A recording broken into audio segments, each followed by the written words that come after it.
we go. Thursday edition of the show, all across America, SportsMap Radio. Our affiliates across the country, thanks to you.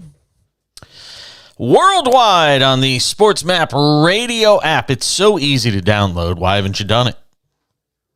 Just another way to be a part of the show, especially if you're not in one of our listening areas.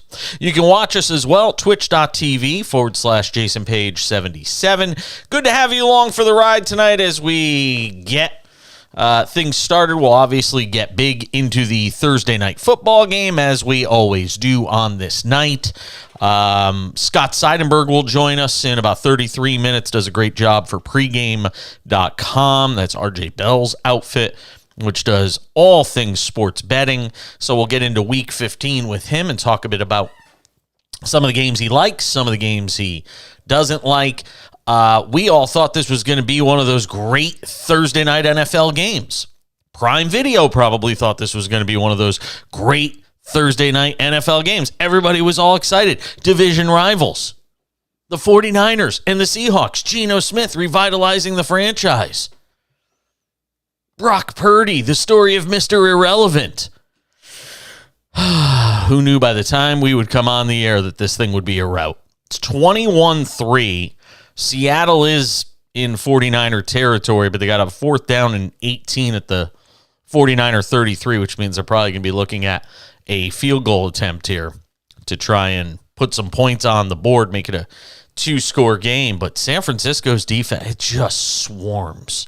It just swarms. And they don't give up points in the second half. So if they get a lead on you and you're going to the second half, good luck. And they got a good one right now, 21-3. They're doing it on both sides of the ball. We'll talk a bit about this game and just more in general about why I believe the 49ers really are becoming the team to beat in the NFC, despite what the records may say to the contrary.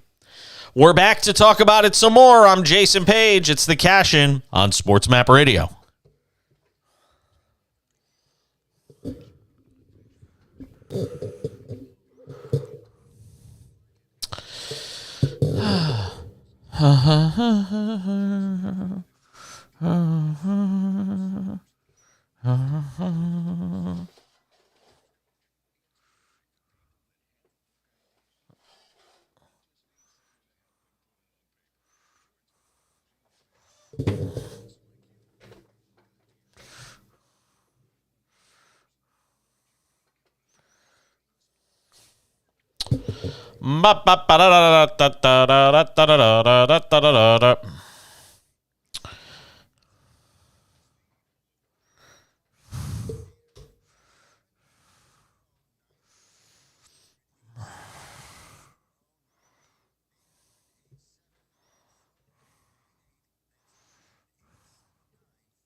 I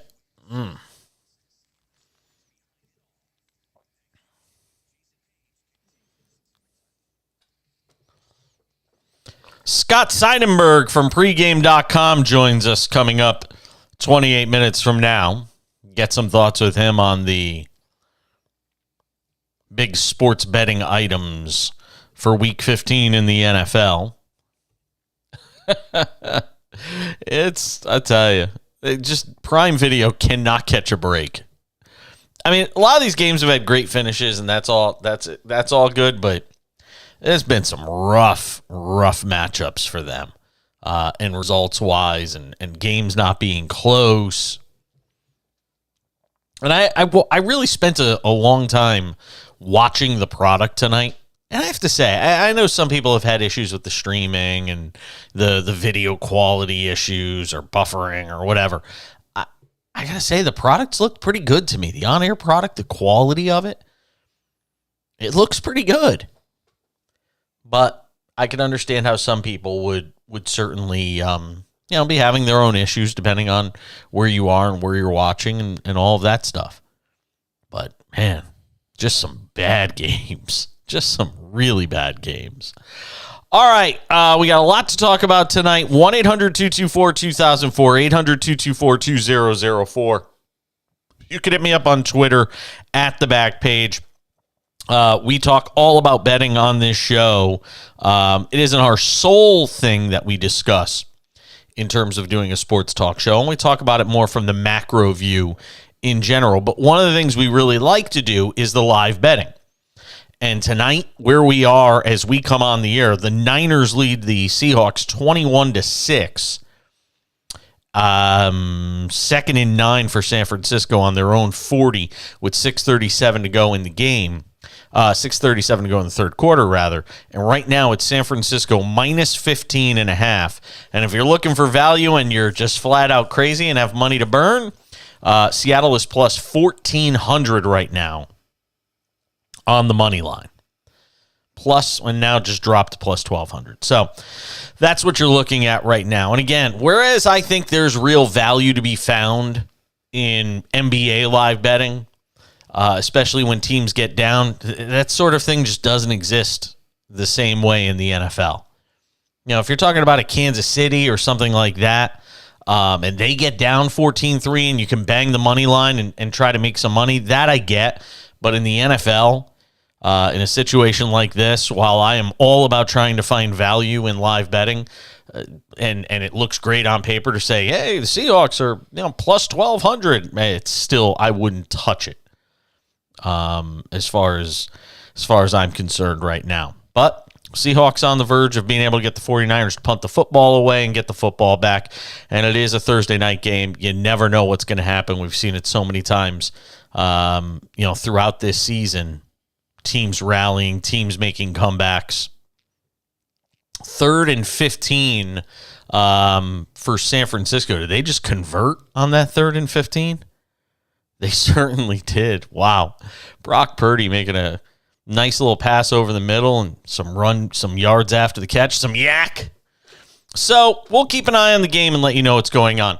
Let's talk about it from a 30,000-foot perspective, though, as it relates to the Niners. And all season long, I've been touting the fact that I thought this team, once we got through the first few weeks and you start sort of seeing which teams are what, in a season with a lot of unpredictability, in a season where we've seen a lot of things that we didn't expect to see, the struggles of Aaron Rodgers and the Packers, Tom Brady and the Buccaneers just being flat out mediocre to bad, what's happened in Las Vegas with the Raiders, the Jets being so good, the Giants starting out so well, and now they've come back down to earth. In all of that, when you kind of shake it all out in the wash, the 49ers have been one of the more consistent teams. Their identity has not changed one bit. From the moment they found out Jimmy Garoppolo was going to have to become the starting quarterback, running through the season the way they did with him under center, and now with Brock Purdy, nothing changes. And if you need anything that is proof positive that this is a legit Super Bowl contender, if you need anything more than that, it's that they started the season with Trey Lance, Jimmy Garoppolo was then the quarterback, Brock Purdy was then the quarterback, and nothing's changed. Now, we didn't get a chance to find out what it would look like if Trey Lance was the quarterback, but the idea was still the same. The identity of this team never changed. It's always been about the defense, putting the offense in positions to succeed, and then just having quarterbacks that find the playmakers in open space and don't give the football away. Don't shoot yourself in the foot. And if there was one complaint, even though this team was a Super Bowl contender with Jimmy Garoppolo, the one thing that drove you nuts was the potential for turnovers. And you saw him on a weekly basis, and it frustrated the hell out of 49ers fans. It frustrated me, and I'm not even a 49ers fan, because this team is built to win a Super Bowl right now. It has a Super Bowl caliber defense, and it has enough playmakers on offense that they can win football games. They can win football games enough with their offense, and they certainly can win them with their defense.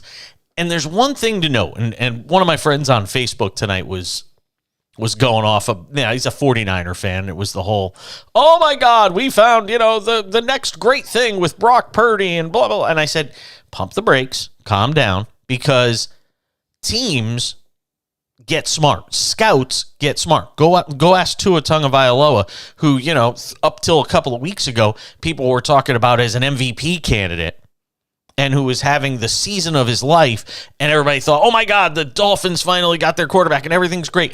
And then teams get smart, and they do their scouting, and they do their homework, and they find their weaknesses, and they figure out a way to defend against Tua. And now you look at the last 2 weeks, he's done nothing. Now, granted, one of those weeks was against the Niners, which is an outstanding defense. But against the Chargers, I don't think anybody would have predicted that the Chargers would shut down that offense the way they did, and they did just that. So now you start to wonder, how good really is Tua? That teams have started to get smart and figure out how to slow down that offense. But here's an interesting thing with Brock Purdy. And I was just thinking about this before we came on the air tonight. Teams aren't going to have time to get smart to Brock Purdy. Teams aren't going to have time to figure out all his tendencies, because he's not going to have played enough downs and not have played enough minutes. And they could figure out different ways now to use him and do things with him that maybe they didn't feel comfortable doing with Jimmy Garoppolo. I mean, they're not shying away. They had a 3rd and 15 just now at their own, 39 or 35 yard line just a couple of moments ago. And they're throwing the football. They're not running it and punting it away and leaving it on their defense, even though they're up 21-6 and at this point probably could rest on their defense. They're still letting Brock Purdy try to make plays. I'm not talking about heaving it 35 yards down the field, but they still trust him enough to make plays. And I think that speaks volumes for what Kyle Shanahan thinks of this kid, dubbed Mr. Irrelevant. I mean, are they ever going to be able to use that line anymore in the NFL draft? Can you really ever refer to anybody who's picked dead last in the NFL draft as Mr. Irrelevant? Can you ever do that again? After what Brock Purdy has done? Granted, it's just the 3rd game we've seen him in, but could you ever use that line again? There isn't anybody more relevant in this league than this guy right now. It's remarkable. And I'm going to stick to my guns on this. San Francisco and Dallas. I don't know how the brackets are going to shape up for the NFL postseason, but it would. And I don't know if they're going to wind up on opposite sides of the draw so that you could potentially wind up with a Dallas San Francisco NFC title game. But God, I hope we do. I really do. I think I really do. We'll find out more this week. And we'll find out more soon enough, not this week, but we'll find out more soon enough when Dallas plays Philadelphia again, not this week, but in week 16, I think they play. Got to look at the schedule here. Yeah, they play week 16. Will that get flexed into the Sunday night game? You would think it would, right? Chargers Colts? I don't think so. Wait, no, it's the Monday night game. Buccaneers and Cardinals? I think they may have to take that game out. Could you ever imagine a Tom Brady game getting flexed out? Well, I think it's going to in week 16. But let's just hope we get Dallas and San Francisco in an NFC championship game. I think it'll be fantastic. I don't know who I would pick in that spot. Got to see how they're playing going into that game. But the league's not going to have time to figure out Brock Purdy. It takes a while to get a book on a guy. And I mean, this was a guy that was, drafted dead last. It's not as if you could have prepared for him. Now, I'm sure over the last week or so, teams are getting their books prepared and getting their plans prepared and watching his tendencies, maybe things he used to do on the collegiate level. But I mean, this guy looks like the G shucks. I mean, this story makes Kurt Warner look completely like child's play compared to what this guy is doing.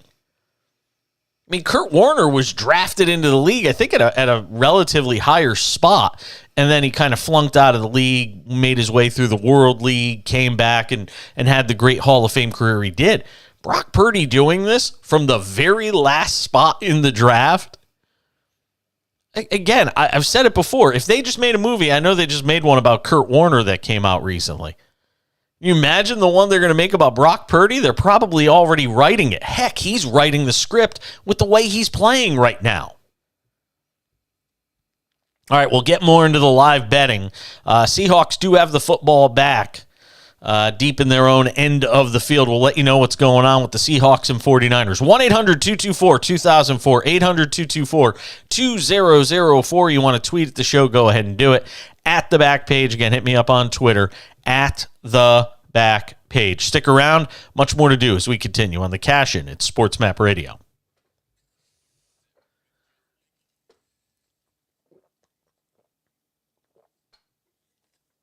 Yeah. Uh-huh.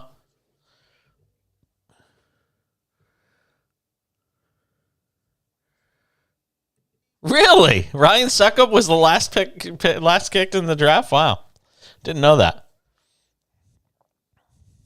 Oh, he was undrafted? Okay. Thank you for making sure. I'll correct that when I come back.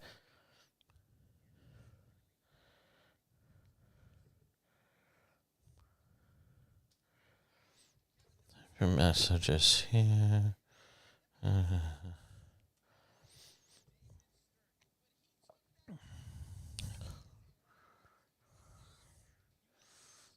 Okay, Jason.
Let me correct myself. Thank you to producer engineer Austin Rodriguez working the show out of Houston tonight. Kurt Warner was undrafted. But some would argue you're actually in a better position being undrafted than being Mr. Irrelevant, because as an undrafted free agent, you got your choice of where you go. If you're drafted dead last, your rights are owned by that team. So it's almost more problematic being dead last in the draft and going to, a team and them owning your rights as you are being able to choose where you go. Now, in his case, he was fortunate to land with the 49ers, but even in that case, he was the third quarterback. Because remember, he was basically number 3. And Jimmy G was the backup to Trey Lance, and then Jimmy G goes down, so you wind up getting Brock Purdy. But I mean, you can't script this stuff. It is just amazing what he's doing right now. The live betting on the game: Seahawks have the football down 21-6. It is going to be a 2nd and 2 to start the fourth quarter.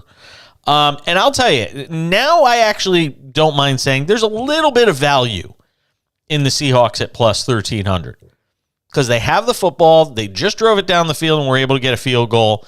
But now you're into the part of the game where you got to have touchdowns. Because when the 49ers get the football back each time, they're just going to wear down clock. And all you need are several first downs, and you can knock a few minutes off the clock and put this game in a precarious position if you're a Seattle fan. But Seattle moving the football, and if they get in the end zone here, look out. It could get interesting.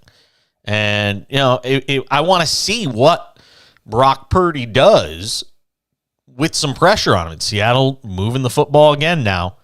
Another first down. And they were into San Francisco territory here at the start of the fourth quarter, down 21-6. You get in the end zone here, you're going to probably have to go for 2, and that's going to be a big 2-point conversion because it's the difference in a 15-point game. You're talking about the difference between a 1-possession game and a 2-possession game.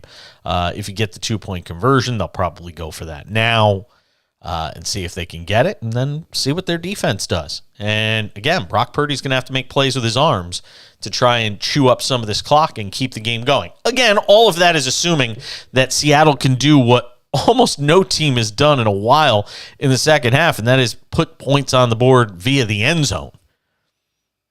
Boy, they're all on up in Geno Smith's you-know-what right now. So 12.5, the line keeps dipping. It was 15.5. Then a few moments ago, it was 13.5. Now the live betting is at 12.5. 12.5, Seattle plus 12.5 on the live line, plus 1,200 on the money line, and the total on this game is 37.5 in a game that already has 27 points. Now it just jumped up to 39.5. So confidence that Seattle could get it in the end zone here, and I think that might be a little foolish because this San Francisco defense has had it on lockdown all season long, and particularly here over the last few games with what they've been able to do in the second half of games in terms of shutting teams down. They've really been something else. So we'll see what happens here over the final 13 minutes or so of this game. 1-800-224-2004, 800-224-2004. Tweet at the show at the back page. I'll be joined by my friend Scott Seidenberg. He's on Twitter at Scott's On Air. He also does a terrific job on all things sports betting. Former colleague of mine in our NBC Sports Radio days. Then he went over to VSiN, now working at pregame.com with RJ Bell. Some of their podcasts and content that they put out. So we'll get some thoughts from Scott on Week 15 in the NFL as these two teams battle right now in Seattle. And again, a big third down coming up for Seattle. 3rd and 4 on the San Francisco 35. Line keeps dropping. Now it's plus 11.5. As they get closer to the end zone, that number keeps dropping. And I think it might have been Seattle that just took a timeout So you got them at plus 11.5, plus 1,100 on the money line, and 38.5 now is your total in this game. I'd still probably lead towards the under, unless you believe Seattle's coming back to win this game. Because San Francisco could win this game without scoring another point. They're going to get 3 shots at it with their defense. Because Seattle has to score a touchdown. It's one chance for your defense. Seattle has to score a second touchdown, another shot with your defense. And you have to stop a 2-point conversion. You got 3 shots with this defense, which is arguably the best. You telling me Seattle's going to score 2 touchdowns? Is that what you're telling me? Doesn't seem likely. And I don't think San Francisco's going to score again. So you know what? Let's make it an official cash-in live bet. Under 38.5. That's what we're going with here.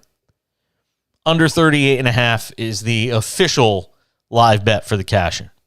That's what we're going to say tonight. And there is some NBA. Is there a late NBA game going on right now? I think there's some late NBA action that we'll be able to sink our teeth into. This game moved fast tonight. This game is humming along.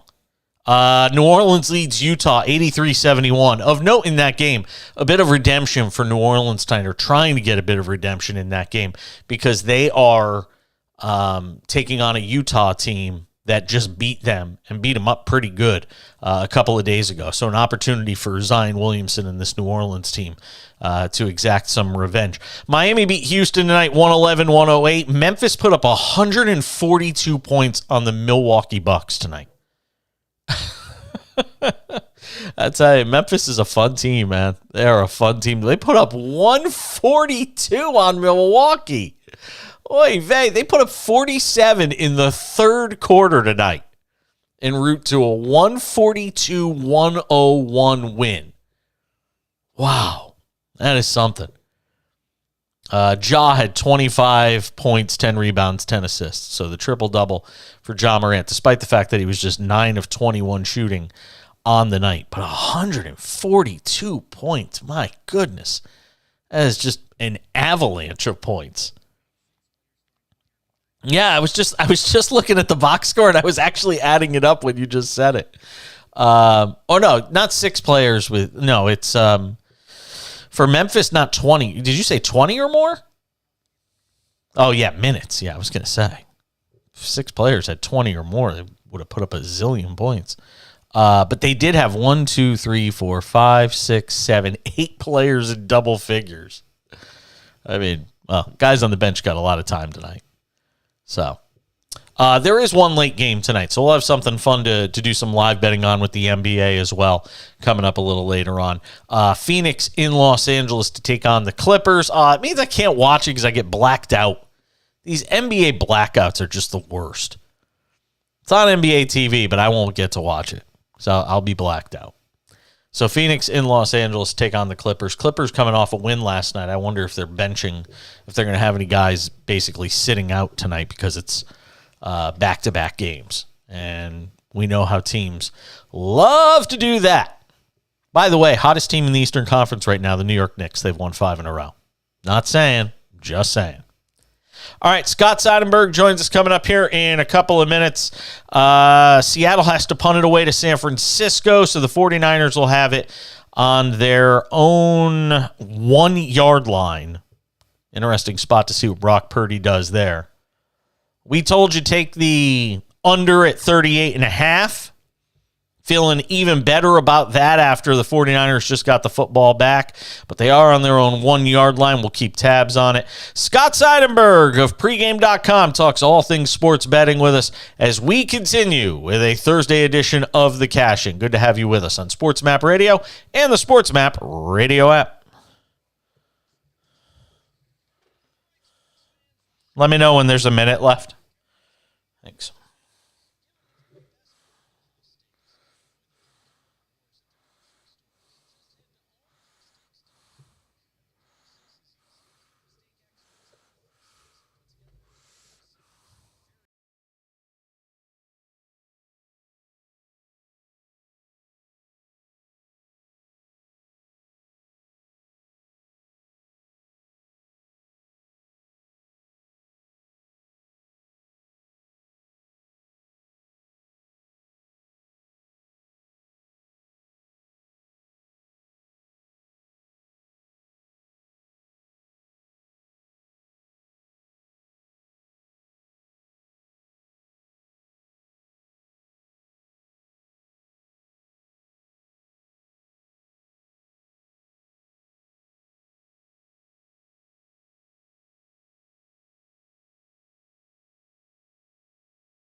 We roll along on this Thursday edition of the show. The name of the show is The Cash In. So you know sports betting is going to be a component of it. It's not the only thing, but it's a big part of what we do. Week 15 in the NFL is underway, and we're going to talk about it some more with my man Scott Seidenberg, a periodic guest on this show. He's so busy. If I had it my way, I'd have Scott on all the time. But I can't afford him. He's too damn expensive. That's Scott Seidenberg, who joins us tonight on the program from the belly of the beast in Las Vegas to talk a little bit about Week 15 and all other things sports betting as well. Maybe I can get his thoughts on some futures bets as well. Scott, let's talk a little bit about Week 15, and obviously one of the big games on the schedule is Miami and Buffalo with the Dolphins and the Bills. Scott, of course, by the way, with pregame.com, which I had mentioned before we came on with them. Dolphins and Bills is obviously one of the big games a lot of people have circled.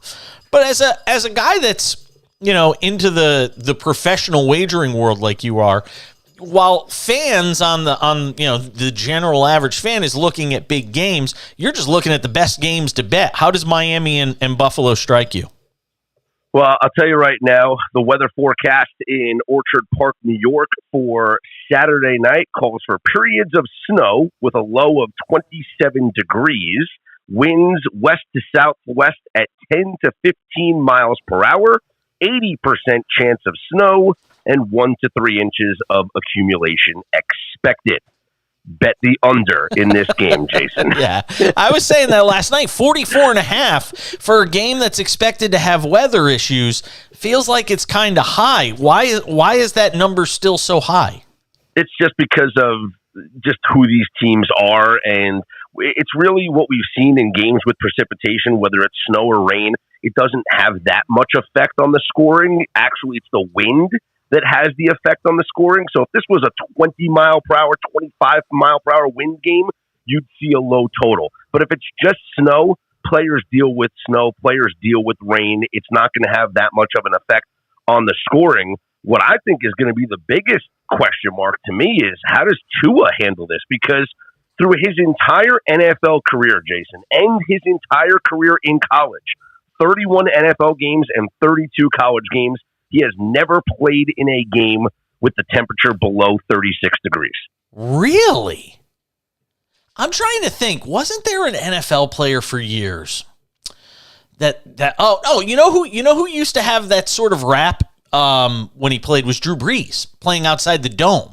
When you got, a lot of people would always say when you got him into bad weather, you could kind of take advantage of Drew Brees. And I wonder if it's almost a similar sort of situation here when we talk about somebody like a Tua Tagovailoa. Thanks for being with us on this Wednesday edition 12-4 against the spread in Miami. 6-9-1 around the NFL, away from as home. Always. Wow. We're at that time of the season.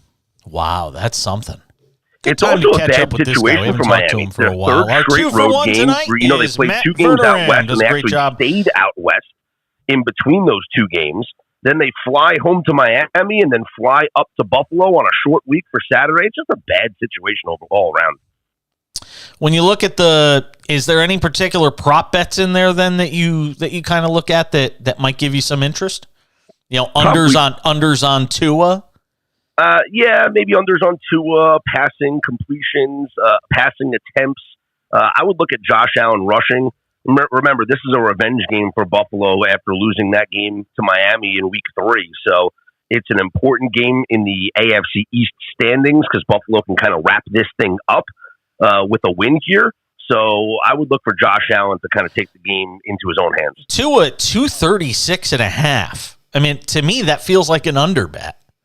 Yeah, but the problem is it takes one pass for it to go over, and it could be a fourth quarter when they're trailing and you throw the ball down the field and someone catches it. I would actually like the under just because I'm also concerned about Tyreek Hill's health. He was wobbled in that last game. And so I'm concerned about him. I'm concerned about the footing in the snow. And I just think that this total is going to drop once people start to really find out what the weather's like on Saturday night. How about Atlanta and the Saints? To me, at 43.5, and I'm just running down the line here, at 43.5 with a rookie quarterback, I know he's had the bye week, so they got a little extra time sort of work him into the system. We know the Saints offense has just been dreadful. Does that feel like another game that screams under? I used to be an over guy. I used to never be able to bet unders. And then I ran into a former colleague of ours, Eric Casillas, who got me into betting unders more. And he says it sucks betting unders because it's like being the guy at the wedding that's rooting for a divorce. But it's true. I mean, and you look at a lot of games this year, and it feels like there's a lot of under games out there. Atlanta and the Saints at 43.5 doesn't feel like a game there's going to be a lot of points scored. The concern that you have, and yes, betting unders, especially with player props, is the sharp way to go because. Look, one injury and you win your bet. I mean, think about everybody that had the Kyler Murray over rushing yards, and yes, the DraftKings of the world are refunding bets and whatnot. But like here in Vegas, like all bets are final. Like if you had over and Kyler Murray rushing yards, you lost. If you had under and he got hurt in the first play, okay, you won. Good bet. So unders are usually the way to go when it comes to player props. The fear I have with betting the under in this game is that Atlanta's defense is terrible. And I can see Atlanta giving up 30 points in this game. So if Andy Dalton connects on a couple of passes, and let's be honest, knock Andy Dalton all you want, he's actually had a decent season. You know, we have these stats at pregame. We do a composite quarterback ranking where we take the PFF grade of every quarterback, and we also compare it to the total QBR that ESPN does when they rank quarterbacks. And Andy Dalton's like in the top 10 of the league. Like he's actually having a good season. So with as bad as the Atlanta defense is, I understand your thought. We don't know if we can trust a rookie quarterback in Desmond Ridder, but this offense was sputtering under Marcus Mariota. Desmond Ridder can only be an upgrade. I have to admit, we do on Wednesday's show, we do a quick breeze through of all the lines, and I just give a knee-jerk reaction. I've always found in sports betting, and again, I'm not like you and a lot of the people that do this for a living who are going like crazy deep into the numbers, you know, and getting fully engrossed in it because it's what you do for a living. But a lot of times where my gut is where these things wind up. And sometimes you could talk yourself out of what your gut feeling might be on a game when it first appears, and then you wind up losing, and you're like, God, I knew I should have gone with my gut on it. One of those gut games for me is Cincinnati minus 3.5. That feels like that game. Cincinnati isn't giving up enough points. I know the game's being played in Tampa Bay. I know the Buccaneers are basically playing every game as like a playoff game for them right now, with Carolina and Atlanta still just a game behind them and controlling their own destinies if they can somehow win out. But Cincinnati to me feels like a team that's on the rise. They're starting to play some of their best football. They've got their pieces back. 3.5 feels low. I like Cincy. Am I crazy? Tampa stinks. That's just the truth, Jason. They do. You know, everyone wants to talk about, Tom Brady's having a bad year. His team stinks. We knew it before the season started with the offensive line issues. No Rob Gronkowski, losing a safety valve. And yeah, you know what? When you got Antonio Brown as like your third wide receiver, like, yeah, your team is really good. But like this year, they're just not. The team is not good. And the Bengals, all they do is win, and all Joe Burrow does is cover. Joe Burrow is 17-3 against the spread in his last 20 starts. Wow. He is an absolute machine. And Joe Mixon came back last week, so the running game's going well. And this defensive coordinator, let me tell you something. He is going to be, Anarumo is his name. He's going to be one of the hot commodities in the coaching carousel this offseason, because everyone around the league is starting to take notice about how this Bengals defense is playing, and this dude deserves a ton of credit. So I think Cincy is a really dangerous team in the AFC, and I got Cincy going into Tampa and coming away with a win and a cover. Yeah, I see it too. Is it one of your more favorite picks this week? I think I rank it fifth out of my picks. I think I gave it a one weight. Wow. My favorite play this week is Minnesota. I think the Vikings are in such a bounce back spot on Saturday. I hate them. and listen, a lot of people do. There's a reason why the market had them underdogs against the Lions last week. I cannot put any of my money on the Vikings right now. I just can't. This is an opportunity now for the Vikings to clinch the division at home against one of the worst offenses in the NFL. I get it. There's no way that this Colts team can score to keep up with the Minnesota Vikings. And I think there's a lot of anti-Vikings sentiment from just, the way that they have looked right now. Like if you just look at, power ratings wise at pregame.com, we got the Colts as 3.5 points worse than an average team. The Vikings 1 point worse than an average team. So we're talking a 2.5 point difference. Now, Minnesota has arguably one of the strongest home fields in the NFL. If we give them the full 3 points for being at home, this line should be 5.5. So anything under 5 to me is value on Minnesota. Yeah, and look, when I did my gut picks last night, I said as much as I can't stand Minnesota, I would take a -4.5. It just scares the bejesus out of me because of some of the duds that they've put up this year. And, it's one of those games where if you're overlooking your opponent, that team's going to play hard for Jeff Saturday. And they've been close in a lot. They've been close. They've been close in a lot of games. Even that Cowboy game where they got destroyed, that was a 3-point game in the fourth quarter. Here's where you can make a lot of money betting the NFL. Is fade the recency bias because the public only remembers what they saw last week. And so you're going to get a lot of times where lines are inflated because money comes in betting on basically just a bias of what they just saw. Okay, we just saw the Giants get stomped out by the Philadelphia Eagles. There's no reason the Washington Commanders should be more than a field goal favorites over the Giants. I'm sorry. Go back and watch the tie game. Look at the yardage that was compiled in that game. But what did we just see? We just saw the Giants get mollywopped. And so what? With Commanders off a bye, Giants got mollywopped. Commanders at home, let's make it north of a field goal. Doesn't make sense. The Titans look awful. Okay, everyone's loving the Chargers off of that win last week. Don't be surprised if the Titans come out and win this game outright.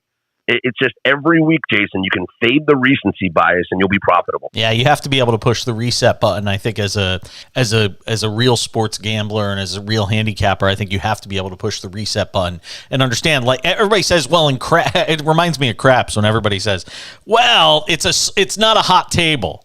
Well, there's no such thing. The odds don't change. Every single roll, the odds are exactly the same on what you could potentially roll. You have to reset it in your mind. Yeah, or roulette. 15 reds came out in a row. Yes. It's got to be black this time. Absolutely. Last one. Some future bets. I was talking about this last night. I feel like San Francisco at plus 750 right now might be one of the best sort of value bets out there because Buffalo at 380, the Eagles at 450, the Chiefs at 450. I like San Francisco and Dallas at plus 750 and plus 900 respectfully. So about a week or so ago, Jeff Benson over at Circa Sports here in Las Vegas had a tweet that really, caused a storm when he said that the 49ers would be favorites over every team in the NFL on a neutral field with the exception of, I believe it was the Philadelphia Eagles and the Kansas City Chiefs. And maybe now it's changed to include the Bills. The Bills have looked a little better, but the 49ers are power rated that high. They are the third or fourth best team in the NFL, and it's their defense. The defense, look at what Brock Purdy just has to be a game manager. And I know sometimes game manager is referred to as a negative connotation. Nope. I don't feel that way. Jimmy Garoppolo is a game manager. In fact, Jimmy Garoppolo might be the greatest game manager in the history of football when you look at his numbers, right? I mean, his EPA and his win-loss record, it's incredible. And he's not like a dynamic playmaker. So what is he? He's a game manager, but he's one of the best. That's all Brock Purdy has to do with this team, with the talent they have. Even without Deebo Samuel, they still have guys that can contribute on offense. The McCaffrey trade was one of the best moves of the NFL season. And this defense is absolutely elite. They can beat anybody in the NFL on a neutral field. Yep, I agree. Scott Seidenberg, pregame.com. Catch him there. What's the name of the podcast again? Straight Out of Vegas AM. Every morning when you wake up, I promise you will not wake up before this podcast gets published. Much appreciated, my friend. Be well. We'll talk soon. Take care. We'll come back and wrap up the hour next. Thank you, my friend. Much appreciated as always.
We are 5 minutes and 54 seconds away from another live betting winner on the cash in. Hello. We told you. Under 38.5. And this game was early in the fourth quarter. And here we are. 21-6 with 5:10 to go. 49ers with the football, and they're just running in clock right now. They are setting up for a field goal that would make it 24-6, but even a touchdown by the Seahawks at that point would only get you to 37, so we're in really good shape right now if you listen to us and said under 38.5. And again, you've got to do the math quickly in your head when it comes to live betting because lines change so quickly, but if you start working it out, like we did, where you figure out number of possessions left, what Seattle needs to do, and what this 49er defense has done all season long, it was easy to get to a point where you'd know that 38.5, the under, was a great bet. And right now, it looks like a great bet, unless something crazy happens. All right, that wraps up hour number one of the Cash In. Another hour right around the corner. Stick around. We are guest-free in hour number two, and that means a chance for you to talk to us at 800-224-2004. It's the Cash In on SportsMap Radio.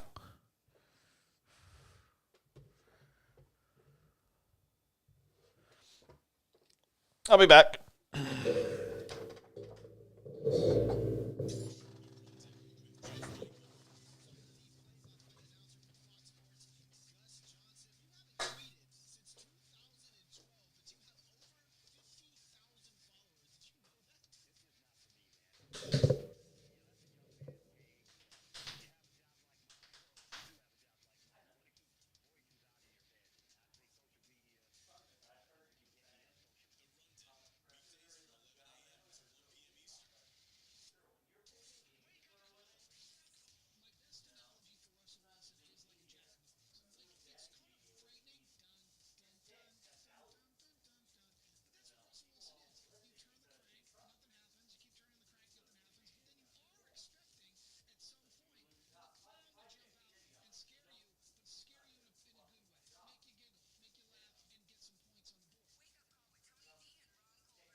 Uh-oh. Might have been celebrating too early.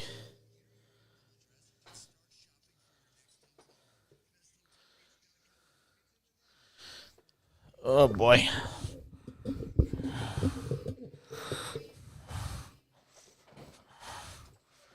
Oh, boy.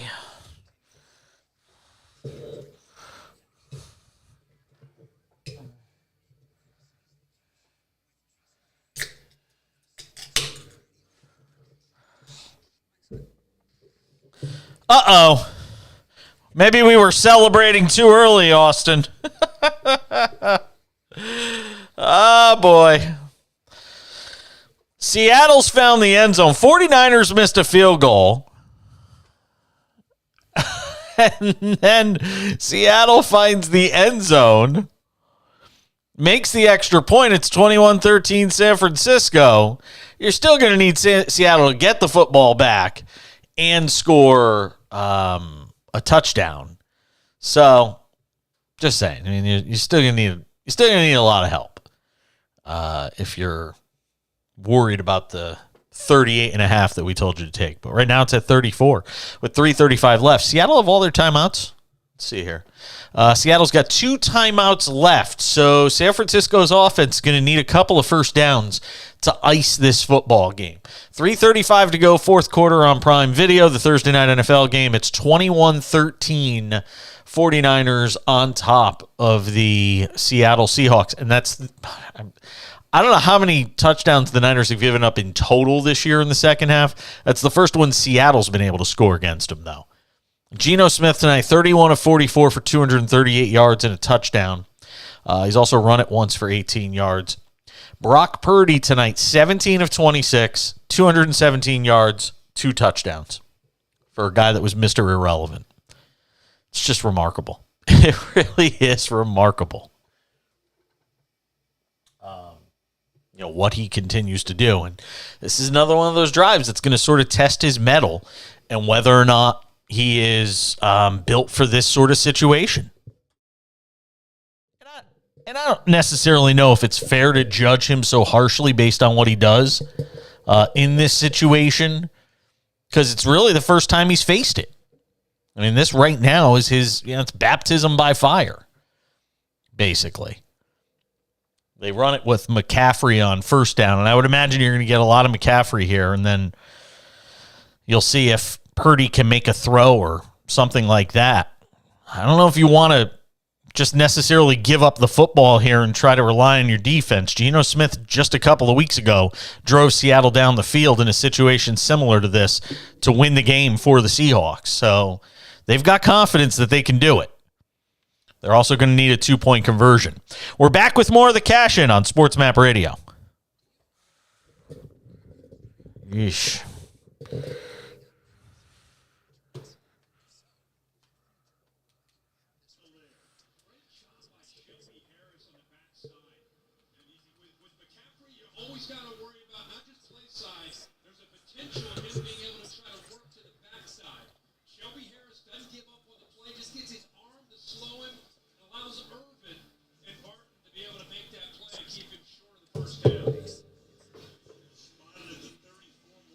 There's a huge third down.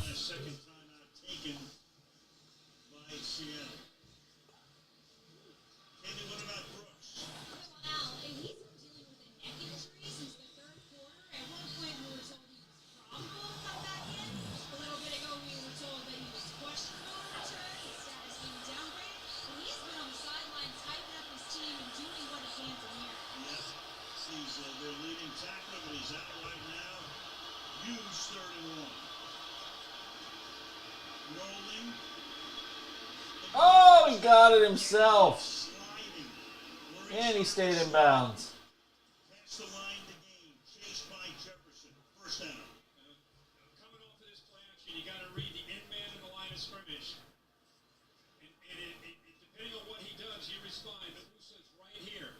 Takes the running back, then you run it. If he takes you, you flip it out.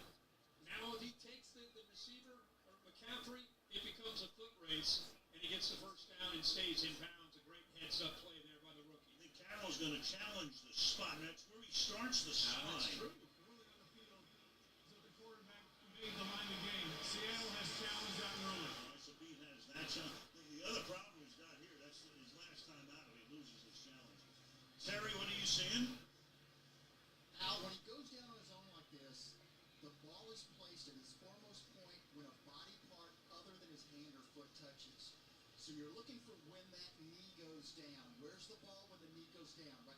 This is a first down. Yeah, right there. And Terry, really a heads-up play of extending the ball, right? I mean, if he keeps that ball in his, and by up. That's your ball game. Winner, winner, chicken dinner.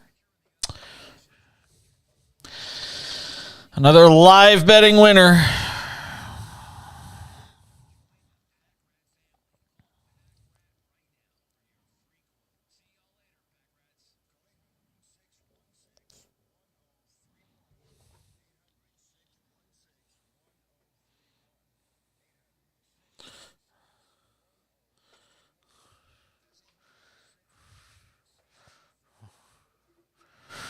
Do, do, do, do, do, do, do, do.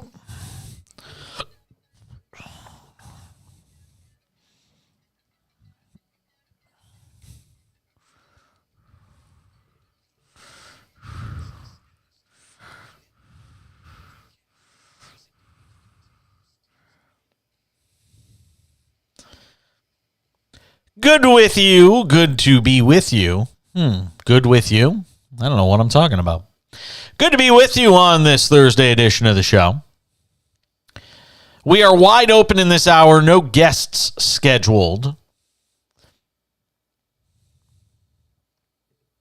Look at that. I spelt December wrong. 1-800-224-2004, 800-224-2004. If you want to tweet at the show, go ahead and do it. At the back page. Again, on Twitter, at the back page. I think everybody's abandoning Twitter right now. By and large, I think people are just jumping ship on it. Because my Twitter activity used to be a lot more than it is since we started doing this show. And I think the Elon Musk thing, I think it's just scared everybody away.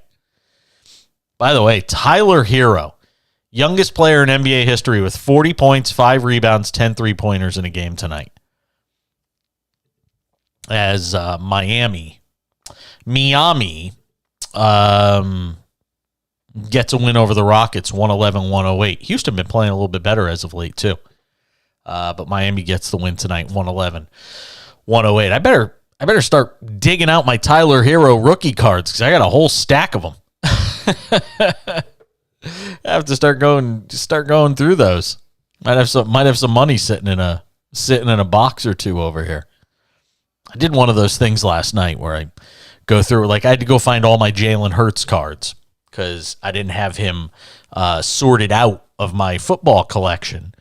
He was just in a pile of rookies that I had in a box, card sorting box. It's not like I'm abusing these cards or anything like that, but I hadn't sorted out. I had my Burrows, I had my Justin Herberts, I had my Justin Jeffersons and all those guys, my Mac Jones, my Trevor Lawrence, but I did not have a Jalen Hurts card. I didn't have his cards separated from the pack. And obviously his stuff is going up in value right now, given what he and the Eagles have been doing. So I had to go through the box, get all those cards out. So I was up until 2 o'clock in the morning digging through boxes to find all of that stuff. Has Seattle run out of timeouts yet? Is this game over? Let's see. Big third down, actually. 3rd and 3 for San Francisco. First down ends the game, and that'll do it. Oh, boy. Yep, San Francisco is going to get a win. Oh, did he run in for the touchdown? Oh, that would be really bad for us. If he just ran that in for a touchdown, the 38.5 would go bye-bye. Did that really just happen? Not in the end zone, but it's going to be 1st and goal inside the 5. Now, if the Niners take some knees here, as you think they would, and just run out the clock, that's what, usually that's the classy thing to do, then you're talking about a win on the under. But wow, that was crazy. That was how long was that run? Let me see that. Mason, 55 yards all the way down to the Seattle 2. So now you take a bunch of knees and the game's over. Take a couple of knees and the game is over. So I would think that's what the Niners will do here, and that will wrap this game up. But wow, we were that close to the 38.5. Going the wrong way. Boy, that would have stunk. Let's see. They're taking a knee? Yeah, they're taking a knee. All right. So another live betting winner for the cash-in. We were spiking the football, man. We thought we had this thing won. It almost went the wrong way. Boy, that would have stunk. George Kittle, 2 touchdown catches tonight. He was Brock Purdy's target. 4 catches for 93 yards, those 2 scores. And Brock Purdy is going to improve to 3-0, essentially, as the starting quarterback for the San Francisco 49ers. Mr. Irrelevant, he is no more. Jordan Mason almost killing our under bet there. Wow. That would have really stung. That would have been a terrible way to lose. It's all over. 21-13. San Francisco holds on to beat the Seattle Seahawks. 49ers advance to 10-4 on the season. Seattle drops to 7-7. And now the playoff picture gets even murkier with Seattle losing this game. It gets a lot more interesting here with just a few games left. We'll get into all the implications on that. Seattle still with 4 games to play. The Niners with 3 games to play. I should say Seattle with 3 games to play. The Niners with 3 games to play. And that pretty much does it for the division. San Francisco's got that thing pretty much salted away now. Not pretty much. They have it salted away. San Francisco's going to win the NFC West. So, with that game in the books, we will keep an eye on post-game, let you know what we hear from the podiums. 1-800-224-2004, 800-224-2004. And again, hit me up on Twitter at the back page. So, a lot's been made of Tom Brady's decision to come back and play this year. What it meant for his marriage, with him and Giselle divorcing, and all the strife in his personal life that's basically been caused by this decision from Tom Brady to continue playing. And I was struck by an interview Chris Carter did with my old colleague Kay Adams, formerly of NFL Network. Before that, she was with NBC Sports, and I used to work with her at NBC Sports Radio. Now she does a show for FanDuel TV. And Chris Carter was a guest on her show. I want to say it was this morning, but no, it was a few days ago. But I just came across the audio. And listen to the conversation Chris Carter talks about having with Tom Brady's father prior to the Super Bowl a couple of years ago. And I think it speaks volumes to where we are in this whole saga of Tom Brady, who just doesn't want to retire. Take a listen. The Super Bowl in Tampa, I'm going to share this with you. Okay. The night before the game, I happened to meet up with Tom Brady's dad and asked him what he thought, what he thought about the game, the opportunity to win again. He said the only thing he's worried about is the kid. The kid won't go home. He said the kid is outside still playing and he won't come in. It's raining, everything. He said, I'm only afraid that the kid won't stop playing even if he wins. He won that game, and he's still playing. So the dad told me. So it is a problem. And where's he going to go? NFL is a drug, man. And there is no other office job. There is no other partnership. There is no other relationship. Like, we got great players broadcasting, running teams, doing. It's nothing like the NFL. And it's not a close second. I don't care what they're doing. I don't care what kind of money they make. Because to have people cheer you and the people cheer against you, and you to overcome all the odds, 70, 80,000, week after week, year after year, to host a Lombardi 7 times. Man, that's a drug, and he's got it. He's got it bad. Okay, but the story with drugs doesn't. Sometimes it ends okay, and sometimes there's help, and there's a situation, and sometimes it's bad. So talk to me about how it ends for Tom Brady. How does it end? What is it going to take for him to come in from outside as a kid playing football?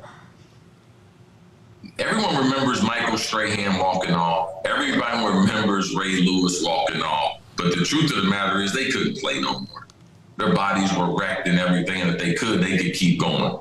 Tom is healthy enough to continue going, but there is no exit strategy. And his career will end just like Dan Marino. It will end just like Joe Montana. It will end just like Walter Payton. Everybody's still wanting another drink at the cup, but realizing, man, time has passed me by. With all the accolades that he has, the greatest football player, and there is no dispute about it. But it lets you know how phenomenal it is to be a player in the NFL and how precious it is. Very interesting stuff from Chris Carter. And that's keeping it a buck. And it's a drug. I absolutely understand where Chris Carter is coming from when he talks about this, because there are certain professions, there are certain industries, and I'll even go so far as to say, I think anything media, entertainment, sports related, where so much of what you do is graded, judged, applauded, booed, you have an audience. And when you have an audience, that is a drug. It's not a drug the way you think of, a chemical drug or alcohol or an addiction to something else. But it is a drug all the same. I'll explain what I'm talking about. 1-800-224-2004. Very interesting stuff there from Chris Carter. And even Tom Brady's dad, who's basically saying, dude, the guy's got to know. This is a game being played by kids. He's 45 years old. And he just cannot quit it. He cannot walk away from it. He's trying to fight Father Time. But that addiction to the game, I can understand it. I'll explain what I'm talking about. 800-224-2004 if you want to weigh in on what Chris Carter was saying about Tom Brady. Stick around. We're coming back with more of the Cash In on SportsMap Radio.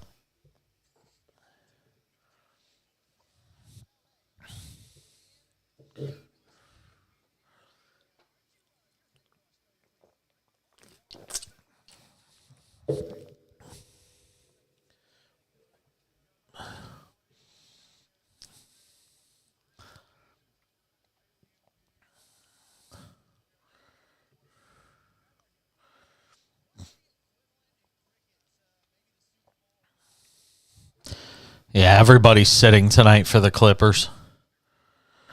It's so bad. Like, if you bought tickets for this Clippers-Suns game tonight, you're getting crushed. Your team's down 19 in the second quarter.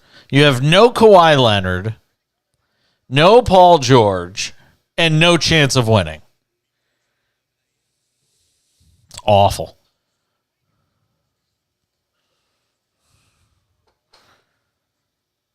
Cut the schedule. Yeah, exactly. You know what? And if I were the league, I'd say, look, you guys aren't playing in 10 to 15 games a year. Let's just shorten the schedule or we'll pay you less. It doesn't make sense. It really doesn't. And talk about that.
It's got to take that promo out of the rotation.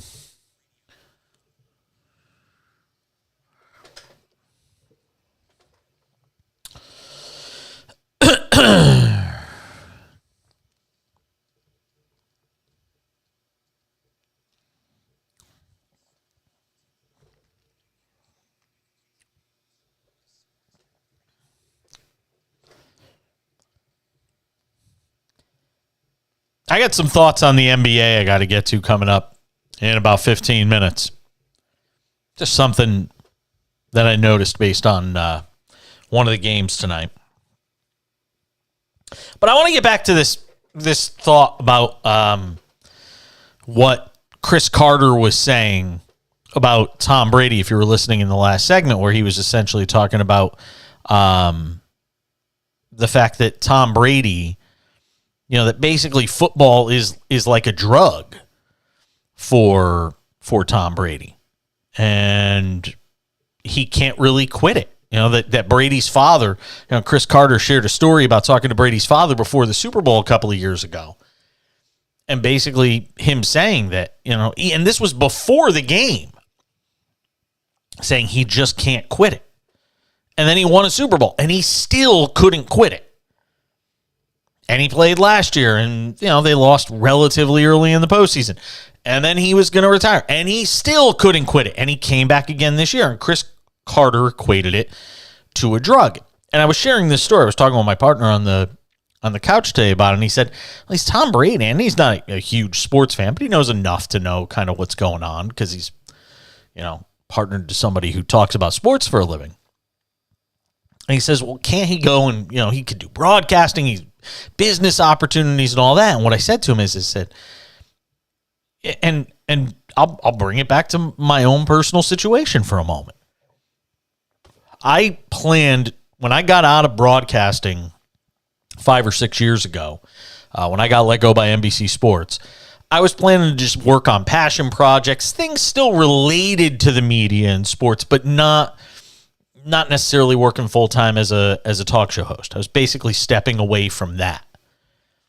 And even when I launched my own media company over a year ago, I said, I'm not going to be on the air full-time. And all my business partners said, why? You're still young. You're still good at it. People know who you are. You should do this. And I said, no, I don't want to do it anymore. Because, and I always told people this, it is like a drug. And getting it out of your system, it took me years to get it out of my system to the point that I didn't miss it anymore. I didn't miss being on the air 5 days a week, 3, 4, 5 hours a day, the prep work that goes into it, because people don't know what goes into it.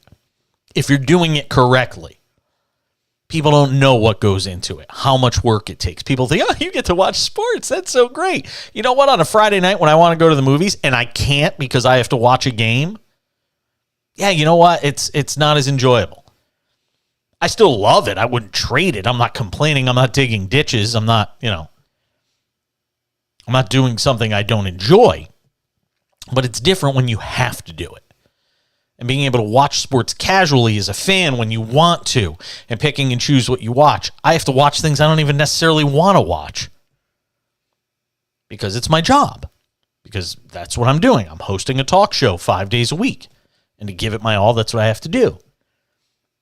But the one aspect of it that I always loved, and no matter what anybody will tell you who does this for a living, and some will admit it and some won't, it's the adoration of your audience. It's the respect of your audience, the respect of your peers. It's knowing that you have people, whether it's 10, 100, 1,000, 100,000, 1 million, that are listening and hanging on your words. And much like the rush that Tom Brady gets from being on a football field, those things, they are a drug. And now that I'm doing it again, I understand why I love it so much and why I missed it so much and why I was trying to stay away from getting back on the air. Not because I don't love it, but because I love it so much that it consumes you. It can consume your life. And in the case of Tom Brady, that's exactly what's going on here. Does anybody think that he would be divorced right now if he had come back and played this? If he didn't come back and play this year, you think Tom Brady would be divorced right now? Now, granted, we don't know every single minute detail of what was going on in that marriage, and this may have just been the final straw. But from everything that's been reported, and again, you have to be careful when you're talking about what's being reported. Do you think that Tom Brady and Gisele Bündchen would be divorced if he had decided, yeah, you know what, I'm not going to play this year? Because it sounded like she basically gave him the ultimatum. Our marriage or you quit playing. And he chose the football. Despite the fact that he's got 2 kids with her, another with Bridget Moynihan, despite all that, he still chose the game of football. And I get the idea. You only get one. Once you retire, you're done. Unless you're like a receiver type where you could kind of jump in and out, or a defensive player and you could be sort of semi-retired and come out and play a few games and then go back. Barring that, quarterbacks, when you retire, you're pretty much done. That's it. You sit out a year, especially at his age. When he walks away from the game, he will be done. No matter what the temptation might be, a team's not going to turn around with all the options out there, even if it is Tom Brady. If he sits out a year, if he decides after this year he's not playing, and when he's 47 in 2024 says, hey, you know what, I changed my mind, I want to play. I don't think there's going to be a team lining up to go sign him, although it is the NFL and you never know. But boy, I tell you, not for nothing, I'm just sitting here thinking, this Brock Purdy thing changes the trajectory of a lot of potential stories right now. Because Brock Purdy, now being this good, I don't know what it means for Trey Lance. You know that Jimmy Garoppolo probably wasn't coming back next year anyway. So put that aside. But who knows what this means now for Trey Lance going forward. I mean, if Brock Purdy runs this thing to the NFC title game and plays really well and the Niners lose a close game, are you going to make him compete for the starting job with Trey Lance next year? But I'll tell you the one thing it means. One of the things I've talked about on this show, and I was talking about it long before anybody else brought it up, was the idea of Tom Brady finishing his career next year, if he decided to play in his age 46 season, in San Francisco. Las Vegas is also an outside shot here. But San Francisco was the spot that made the most sense. He's from the Bay Area. Chance to go play for the team that he rooted for growing up. Tom Brady can go and do that. Well, now you got Brock Purdy. You've got Trey Lance. And, at the end of the day, you're looking at a scenario where there is no place for Tom Brady in San Francisco, or as it would be Santa Clara, because that's where they play. So this story with Brock Purdy doesn't just impact him. It could impact a lot of different dominoes around the league as it relates to Tom Brady. Because I don't think Tom Brady's going to hang around and just hope that somebody comes and gets him. I think he's going to hang around with the idea that he knows where he wants his next team to be. And again, maybe there's 2 teams. Maybe that is San Francisco, and if not San Francisco, then Las Vegas. Because remember, we've already heard the story that Dana White told about how he had brokered a deal for Tom Brady and Rob Gronkowski to go and play, and they were up for it. They were going to go play in Las Vegas, and John Gruden squashed the deal. And we know he wanted to go play in Miami, but with what Tua Tagovailoa is doing now, that's no longer an option either. But he's going to have to go somewhere that's already ready, built, and has a chance to win. He's not going to a rebuilding situation. So the number of teams dwindles quickly. And now, with what's going on in San Francisco and Brock Purdy with the success he is having, you may have just eliminated another team from contention in terms of places he could possibly go. He's not going back to New England. I saw somebody try and float that idea. He's not going back to the Patriots.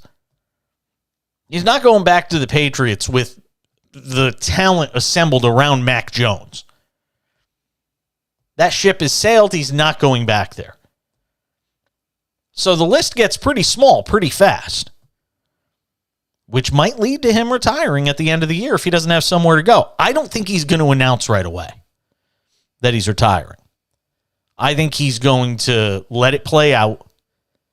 And if it's San Francisco or Las Vegas, he's going to give them the time to figure out what their personnel needs are. And then if neither of those teams want him, I think he'll retire. That's the way I think it plays out. You heard it here.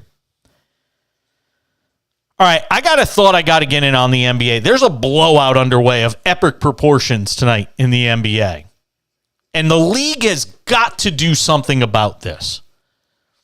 I'm going to vent on the NBA when we come back on the Cash In. It's SportsMap Radio.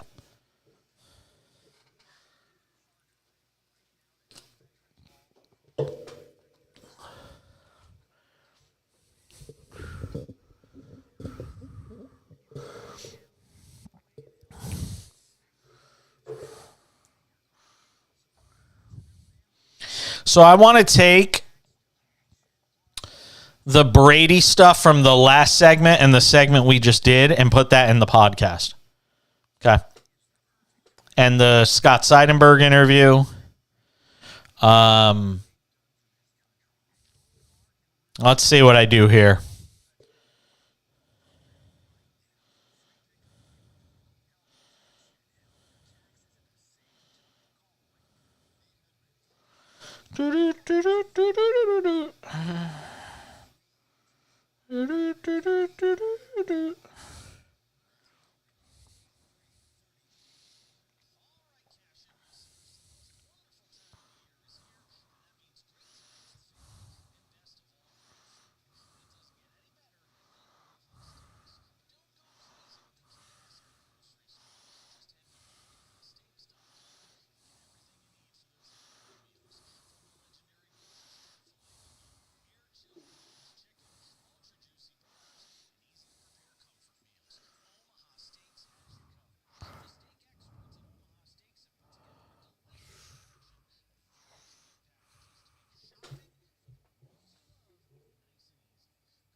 We continue. Glad to have you with us.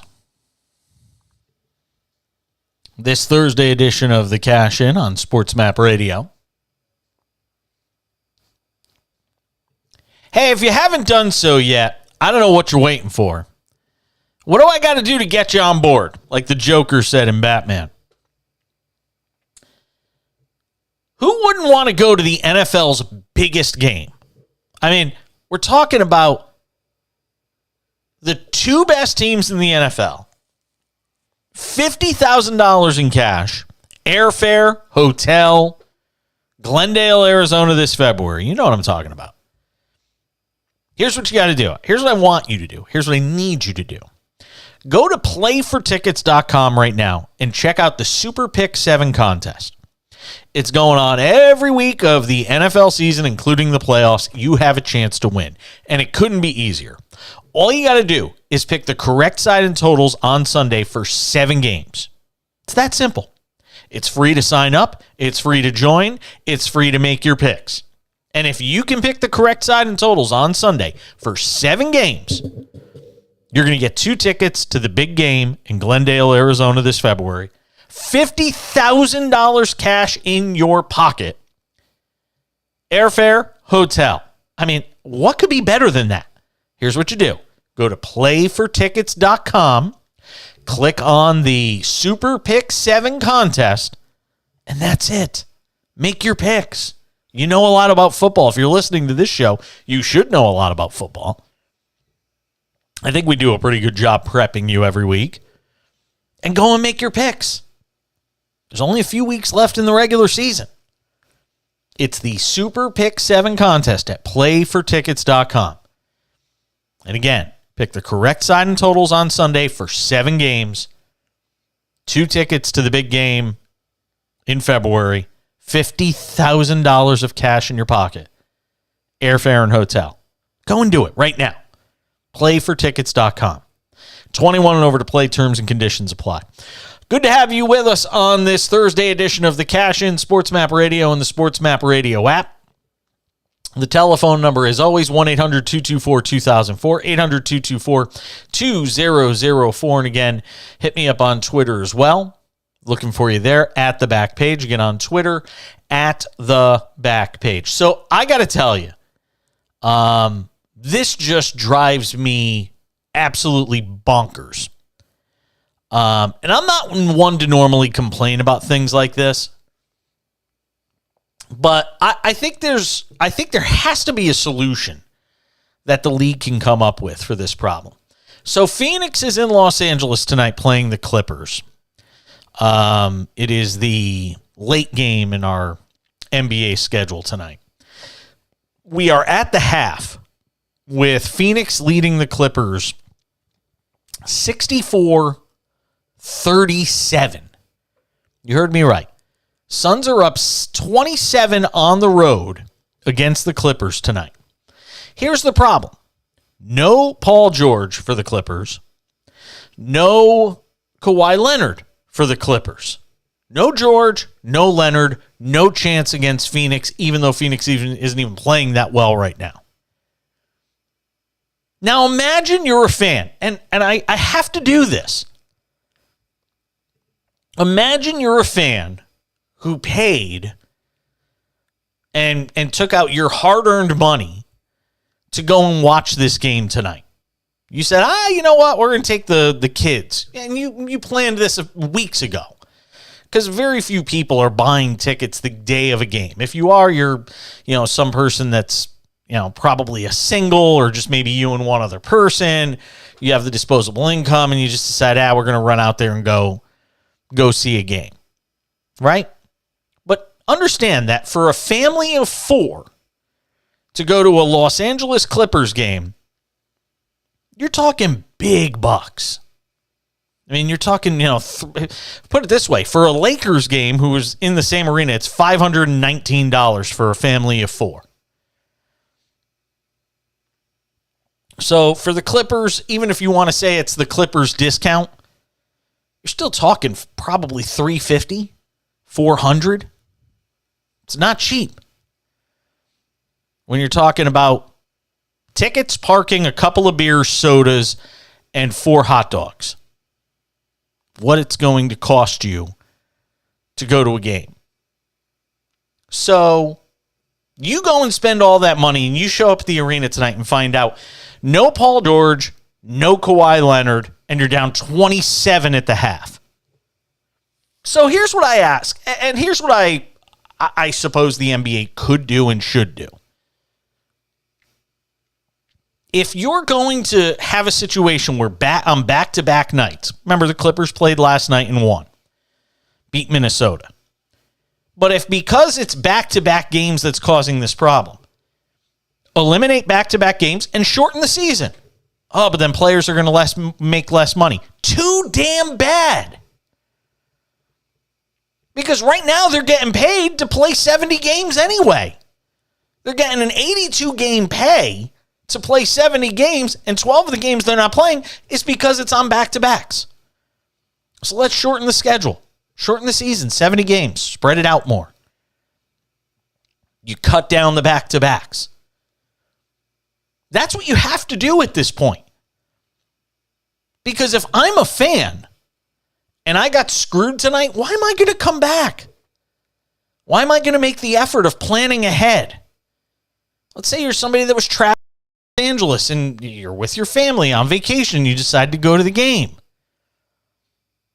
Then you're getting jobbed tonight. You should get a discount. You should get a refund, a partial refund, something, because you're watching the second teamers basically out there for the Clippers tonight. And that's not right. It's a big problem. So either you shorten the season, if you're the league. I mean, you've got to do something. This is not tenable. And guys make less. Fans get screwed. Nobody wins in this scenario. It's a bad look for the league. There's just no getting around it. I mean, the Clippers the Clippers are shooting 29.5% from the field in this game. They are 13 for 44 shooting against the Suns tonight and down 27 at the half. And I don't blame the guys that are playing so much. I blame the guys that are sitting. And I blame the league that allows for this mechanism with which guys are allowed to just sit out. It hurts everything. It hurts the TV ratings. It's just a bad look for your league. I mean, I get it in baseball.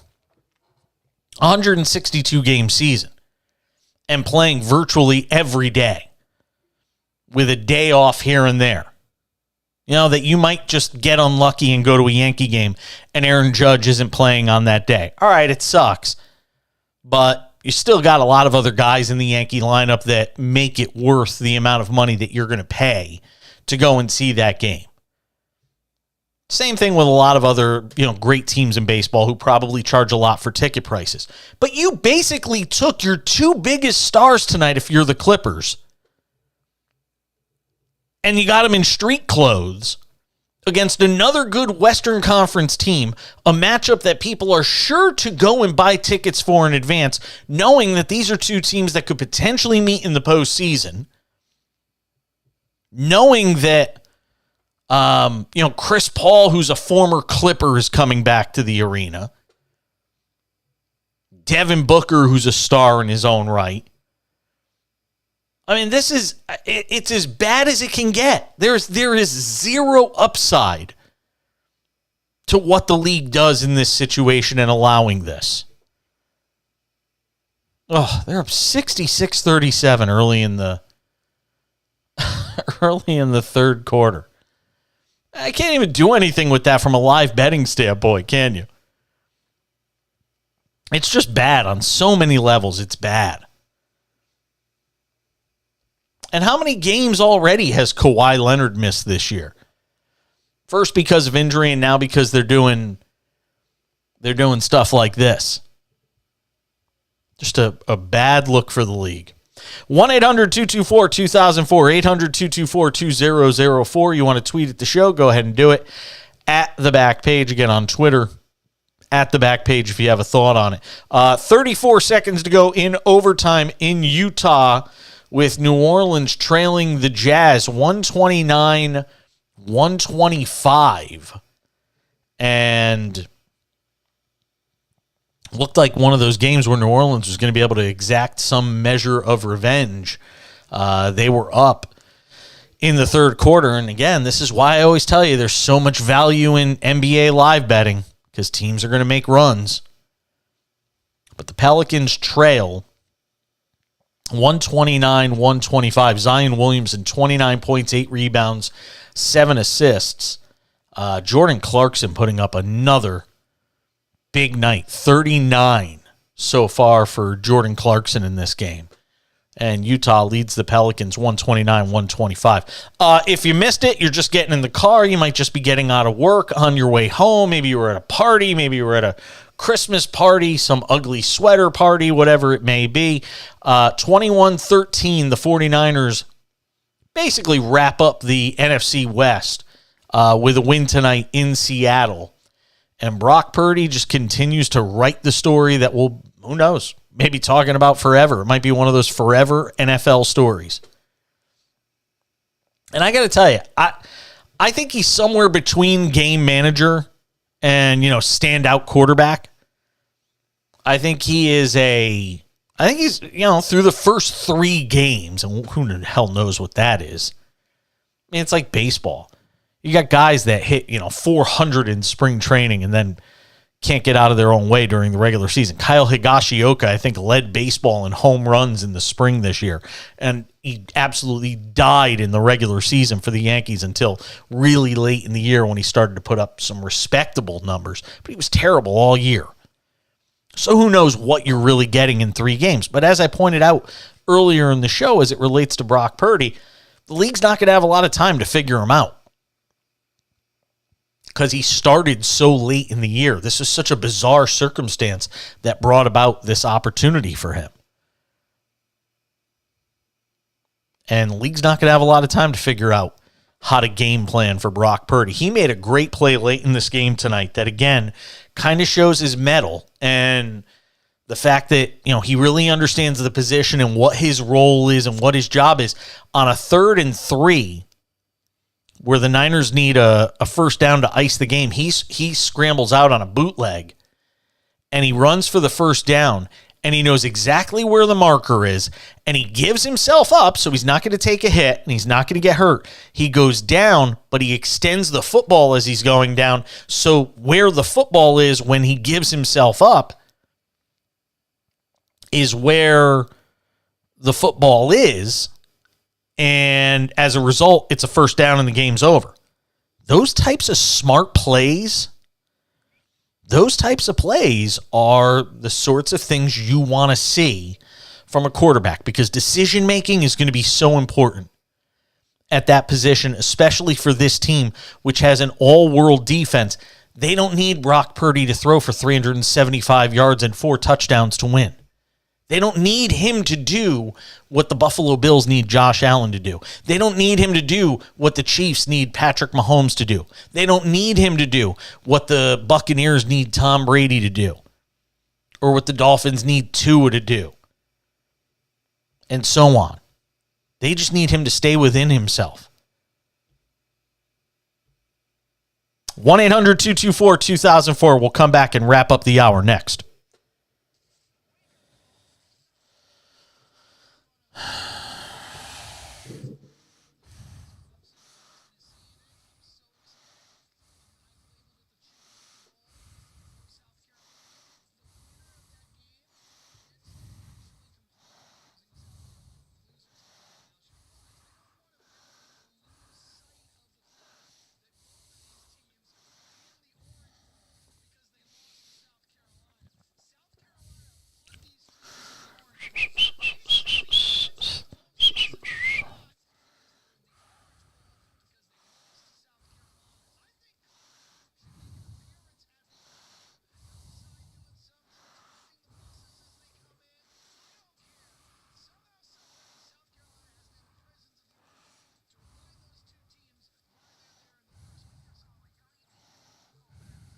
Like we've seen him at times, but he came right back to it and went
of a Thursday/Friday edition of the show.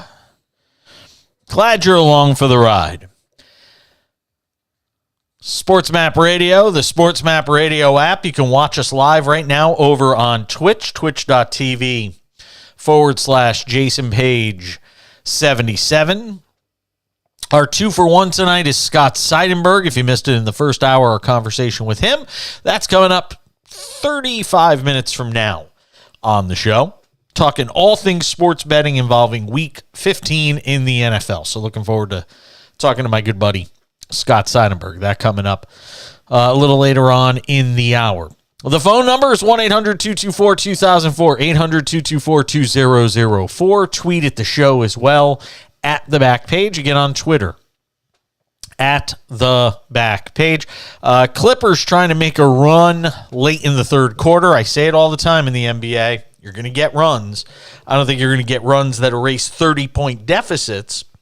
But the Suns led at one point, I think it was 75-45. They now lead 80-61 late in the third quarter at Crypto.com Arena. So we'll let you know what's going on out there between the Suns and the Clippers. In this hour, you'll hear from Pete Carroll. That's coming up in just a couple of minutes. Some thoughts with him at the podium talking about this Seattle loss that now drops them to 7-7. And we'll get into the dynamics of the NFL playoff picture now with what is transpired tonight. Because, now you're looking at a scenario where the Lions, with all of these teams that continue to lose games, the Lions' chances of getting into the playoffs are getting better every day. And again, they have a schedule that is conducive to them being able to win out. Dan Campbell's got his team in position with just 4 games to go. Eagles and 49ers now, the two teams that have clinched playoff spots and clinched their division in the case of the Niners. Eagles haven't clinched the division yet, but in a good position to do so. We're back with more on the Cash In on SportsMap Radio.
I'll tell you, Clippers are trying to make a game of it.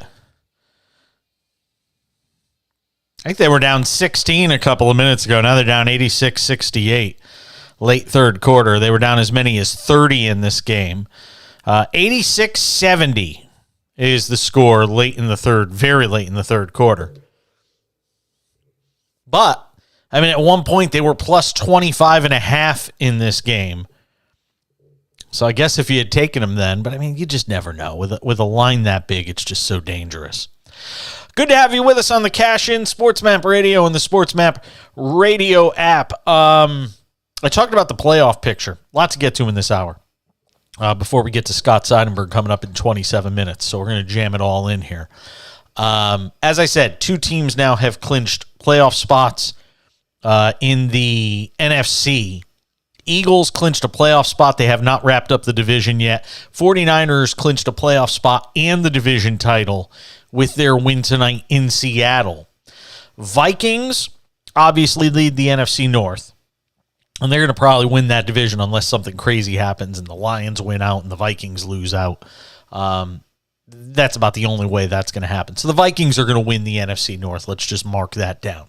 Buccaneers still very much in danger at 6-7, with Atlanta and Carolina both sitting one game back, and both of them still having one more game left against Tampa Bay.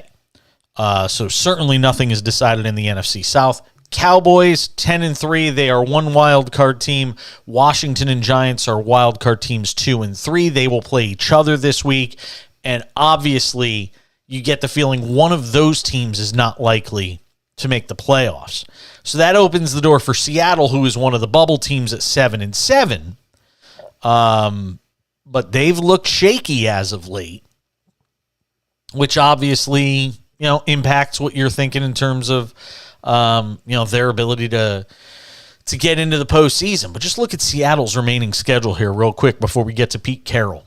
So they're 7-7 right now on the bubble. That tie between the Giants and Redskins could loom really large for both of those teams. I mean, they could both potentially still get in the postseason. You could still have 3 teams. You could have every team in the NFC East make the playoffs, and that means all the wild card spots would be out of the NFC East, which is just crazy. But it could happen. Seattle's now lost 4 or 5 with this loss tonight. They're at the Chiefs next week. That's likely 7-8. Home for the Jets, toss-up, and then home for the Rams. So, I mean, you're talking about 8-9, 9-8, at best 9-8, and, possibly 8-9. And I don't think that's going to get them the third wild card spot. I think Detroit's going to, I'm telling you, this might be a scenario. This might be a dream scenario shaping up for Detroit. The only fly in the ointment is that tie between Washington and the Giants, because both of those teams could still get in, even with one of them losing, obviously, against the other this week. All right, just a short time ago, Pete Carroll at the podium talking about this loss for his Seahawks tonight at home against the 49ers. In the division with the team that's leading, and here Thursday and all that stuff, everything was really there for us to have a great night. And Niners are a really good team, and they're doing really good stuff, and they've been really consistent. They got a bunch of wins in a row and all that. And so it was going to be a fantastic win for us. And we just hung in there with an opportunity to get it done. We had an enormous swing right at the end of the half, and it was 7-3. About at the 2-minute warning, we have a chance at a pick at midfield at least, and then the fumble gets them right on down on the 5-yard line. So. They were able to take advantage of those opportunities and did a nice job, and I give them credit. I've been crediting them all week because I really think a lot of Kyle and the job that he does, and that team. So that's why it would have been really a great opportunity to get them, but it didn't happen, and so I thought we did some things better on this night on defense, and we hung in there. We had a couple. They had the great. Double screen play, the old play in the league. We haven't seen it in a long time, but it worked great. And then we busted a coverage on the other touchdown. It was a gimme for him. Really wasn't a hard play at all. We just made a big mistake. So when I look at it, we did a lot of things better than we've been doing, and so we made a big improvement. And but it didn't come out to be a good win. And I've told these guys in there that. I really love this team, and I like what they bring and how they go about their work and the attitude, the mentality of it. And I wanted so much for this week to be a reward, that they could really take something out of it and help us take the next step. And I had it all planned. I had figured out what I was going to say to them and everything. It just didn't happen. So maybe it's next week. We'll see what happens. But we had a couple injuries that were significant. Monet, he hurt his knee tonight, and I don't know, we can't say everything, but it's a significant knee injury. And Tyler Lockett broke a bone in his hand, and his index finger right in here, and it's legit and all that, and we got to figure out what's the right way to go. I can't even fathom that. I can't fathom playing without Tyler. I got a chance to hang with him just to try to express what it's like to be working with a guy like this for so long, and such an incredible player. He doesn't, he's not in tremendous pain. He's got a broken hand. I don't need to feel sorry for him, but he's such a magnificent football player and a member of a team and a member of a community in our area and our fans and all that we're going to miss the heck out of him, whatever he misses. And you just don't think of Tyler having to suffer through stuff. He should just be having fun and playing the game the way he loves to do it and keep thrilling us like he does. So just add it to the night. Thanks for letting me talk about that. What's up? How'd you feel about the way that Miles Adams and a few of those guys stepped in with Tyler Woods and without Brian? I wouldn't have known that we would be able to play that consistent up front without Al and without BMO. Yeah, because those guys are monsters in there for us, and we really felt like that was going to be an important part of it. But everybody did well, and the outside backers did a nice job. They all had to make plays, and I don't know what the numbers were, but for sure. Puna, had to play on the nose, and Miles had to do a bunch, and LJ, and so they had to play all night. That's a tough duty on a Thursday night, even more so. Did something happen to Jordan Brooks as well? Yeah, he's got a sore neck. I'm not sure exactly what that is. I don't have that on the report yet, but we took him out because of that. It was late in the game for Lockett.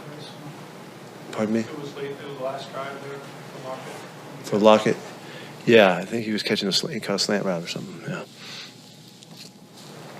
Between Monet and then Woods not able to go, what did that do to you? Well, I would not have thought with it against this team that runs the ball so well that we could have held up. And other than the last thing that busts out when we're trying to jump on the barbed wire there and make a stop, we screwed it up. But that was a good game of playing run defense. They had an early breakout run and a couple other things. Of course, they're going to get those somewhere in there, but we played really well. So I would not have thought we could do that without those guys. So those guys are significant parts of holding up the inside and the interior of the defense. What worked then without those two? The guys played really strict and really disciplined and really committed together. That was really connected tonight, and this is a team that has a lot of scheme and a concepts and things like that, and they go out and pick at you, and we were able to make the adjustments and hang with them, and the players did a beautiful job. Coaches did a really good job tonight to give us that opportunity. Pete Carroll, very emotional,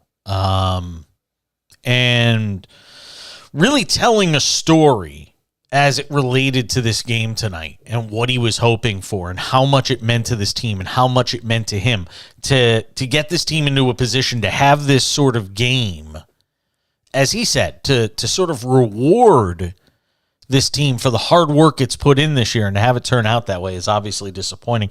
Sounds like you got an injury to Tyler Lockett, and that's bad news if they're talking about maybe a broken thumb. So you've got some issues there, and yeesh, this is a bad loss on a number of levels tonight for Seattle. They could be watching their season basically fall apart right now when you're talking about 4 losses in their last 5 games, and Lockett means a lot to that team. So this would be a huge loss for this team as they try to navigate through the final 4 games of the season. Again, you're talking about last 3 games of the season. I mean, you're basically talking about a team that's going anywhere from 8-9 to 9-8. And when you look at the playoff picture right now, as it stands, with Washington and the Giants still having 4 games to play, it's going to be tough. I mean, Washington and the Giants could both make the postseason. You really could have all 3 teams now in the NFC East realistically get in. And if anything, like I said, when you look at the schedules, the Lions feel like the team that has the chance to make the biggest jump here over the last few weeks, for them the last 4 games, to potentially get into the postseason. Amazing. 1-800-224-2004, 800-224-2004. Time pending, we'll get to more post-game sound. Maybe we'll get Brock Purdy up on the podium if we have a moment. Big news in baseball tonight to share with you. Another major free agent shoe has dropped, and it's dropped exactly where we were expecting. And I'm not going to lie, it's dropping exactly where I was hoping it would. That's next on the Cash In at SportsMap Radio.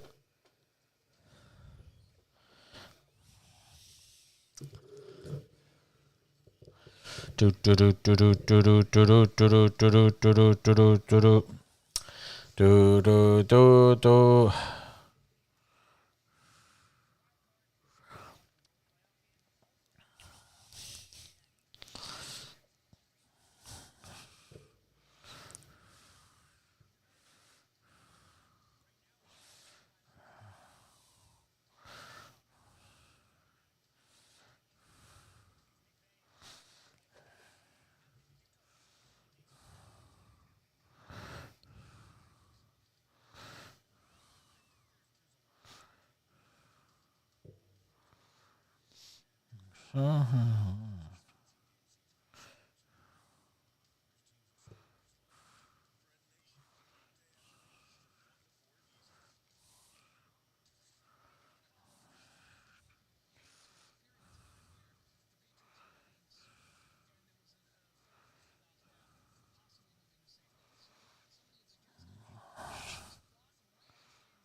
Big news in Major League Baseball tonight. The New York Yankees, well, they got their man.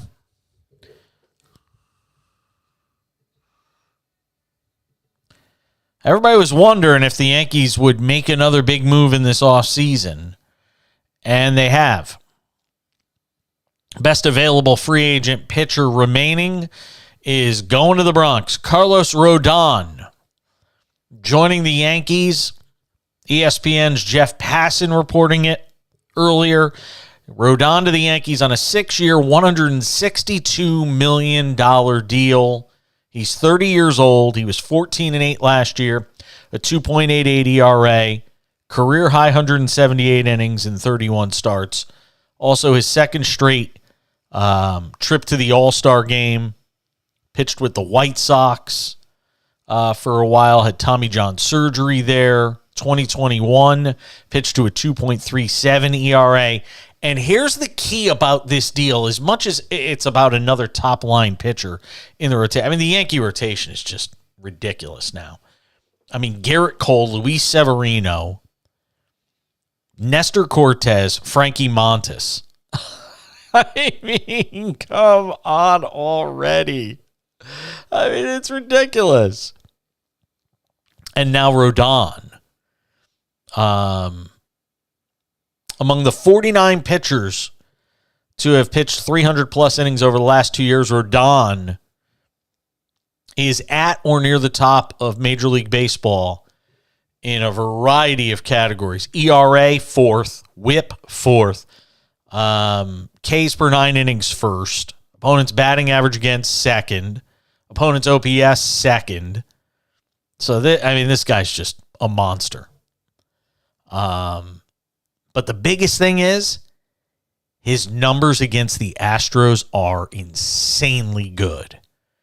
And the Yankees have to build a team that's built to beating the Astros, because that's the team that they keep getting hung up on.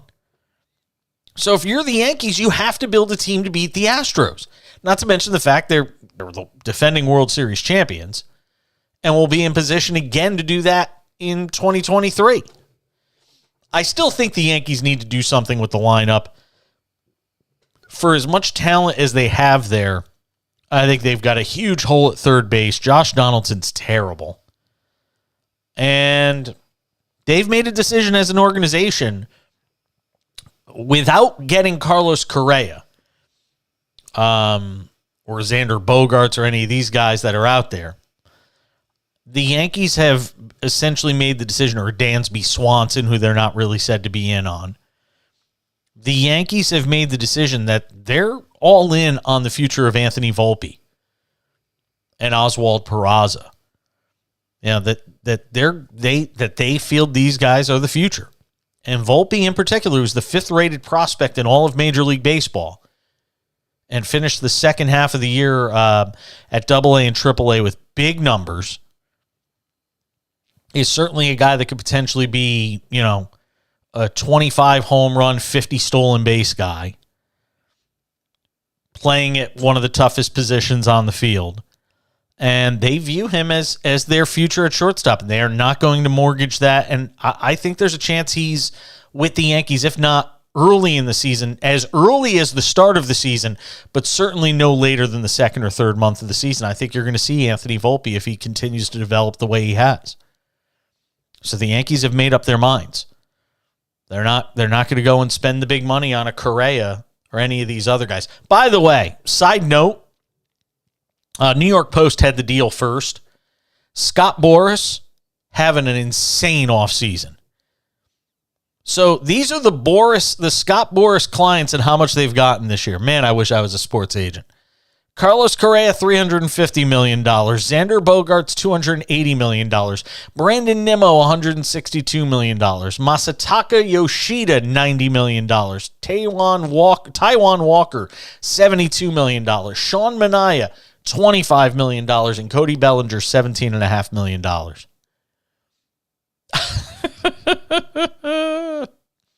So he's negotiated basically about $1 billion worth of contracts just with those guys. And he's getting 10% to 15% of that. So you can do the math. So the Yankees have, they've got basically 3 aces in their rotation now. And Nestor Cortez, who's just, been one of the real darling stories of Major League Baseball here over the last several years. But wow, just amazing stuff. When you look at what continues to happen in this offseason and some of the monster contracts that are being dished out around the game. But the Yankees get Rodon, and that's a big relief for Yankee fans who had been all over social media crying for how the team needs that. All right, Thursday Night Football goes to the 49ers. They beat Seattle 21-13. They wrap up the NFC West. Brock Purdy at the podium right now.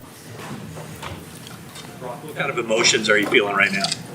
Man, I'm just excited that we won, just to do what it takes to win. Defense played great, offense did their thing, and to come out and win in a crucial part of the season, especially going into a Thursday night game coming up.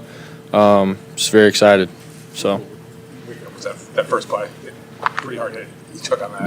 Yeah, it was a hard hit. I was in the wrong play actually, so that was on me. But honestly, it felt good to sort of just get hit and just feel like I was in the game, and I was like, okay. So sort of turned out to be a good thing. Kyle mentioned you're dealing with an oblique injury. What's your level of concern for this week? Yeah, we'll see how it goes this week. Just felt a little tight at the end, just from taking some hits. But honestly, man, if I needed to play throughout the rest of the game, I definitely would have. So, gonna get some treatment on it and be ready to roll. Rob, during the game, there was a viral picture, clip of your dad kind of getting choked up and crying after the first touchdown. Have you talked to him, and just what does it mean for your family? Yeah. I saw them right after the game, and just the emotions on their face and just the way they looked down at me from up on the railing. Man, it just means a lot because just throughout my whole life, the ups and downs of playing quarterback in general, high school and college, they're the people at home that just believe in you, and they always see the best in you. And so they've believed in me even though I was the last draft pick and all that kind of stuff. They've always been telling me, you're good enough and we know that you can do it. And so to see them after that performance meant a lot to me, and so very blessed to have them as my family. What was the last week like, the practices, even last night? Did you feel it, or was it like a normal week? Yeah, just the reps at practice and all that kind of stuff, knowing that you're the guy going into the game, that was a little different. Other than that, my emotions and everything, just in my hotel room, studying last night and all that kind of stuff, it was all relatively the same. And then when we found out, we're getting the ball to start the game out, that's when I was like, okay, this is getting real. Well, let's go. And so that's why I'm saying, to sort of get hit on the first play, I sort of liked it. But other than that, it was another football game. So, what an amazing story! This Brock Purdy thing is it is out of this world. And you know what? Good for him. It's just a great story. And you know what? I'm in the story business. Everybody always asks me, "Who's your favorite team?" I don't have a favorite team. I have favorite stories. I have a favorite team. I take that back. I'm a huge Yankee fan, but other than that, there isn't anything I live and die with, or care that intensely about. I just want great stories to talk about. And this Brock Purdy story, every week now we're writing another chapter in it, and it's terrific. And in a time where there's so many negative stories and things like that to talk about, this Brock Purdy story, it's great. Feel good every week. Except his dad's got to stop crying after every touchdown. All right, it was fine the first week and the second week. All right, Dad, stop crying. I'm tired of answering questions about it. Let's talk sports betting with our man Scott Seidenberg from pregame.com. He joins us next on the Cash In. Talking football and betting. SportsMap Radio. Stay with us.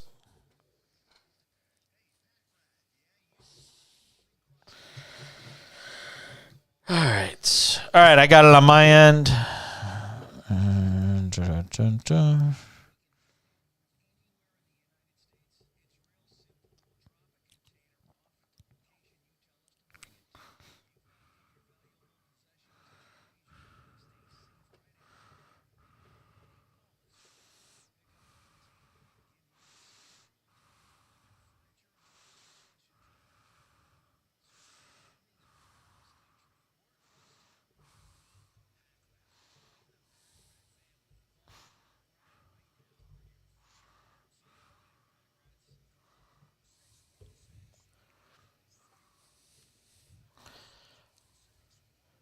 We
roll along on this Thursday edition of the show.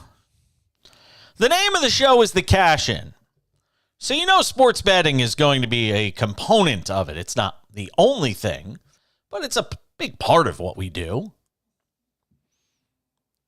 Week 15 in the NFL is underway, and we're going to talk about it some more with my man Scott Seidenberg, a periodic guest on this show. He's so busy. If I had it my way, I'd have Scott on all the time.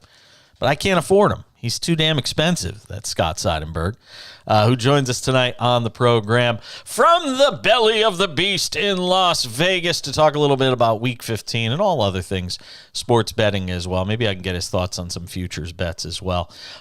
Scott, let's talk a little bit about Week 15, and obviously one of the big games on the schedule is Miami and Buffalo with the Dolphins and the Bills. Scott, of course, by the way, with pregame.com, which I had mentioned before we came on with them. Dolphins and Bills is obviously one of the big games a lot of people have circled. But as a guy that's, into the professional wagering world like you are, while fans the general average fan is looking at big games, you're just looking at the best games to bet. How does Miami and Buffalo strike you? Well, I'll tell you right now, the weather forecast in Orchard Park, New York for Saturday night calls for periods of snow with a low of 27 degrees, winds west to southwest at 10 to 15 miles per hour, 80% chance of snow, and 1 to 3 inches of accumulation expected.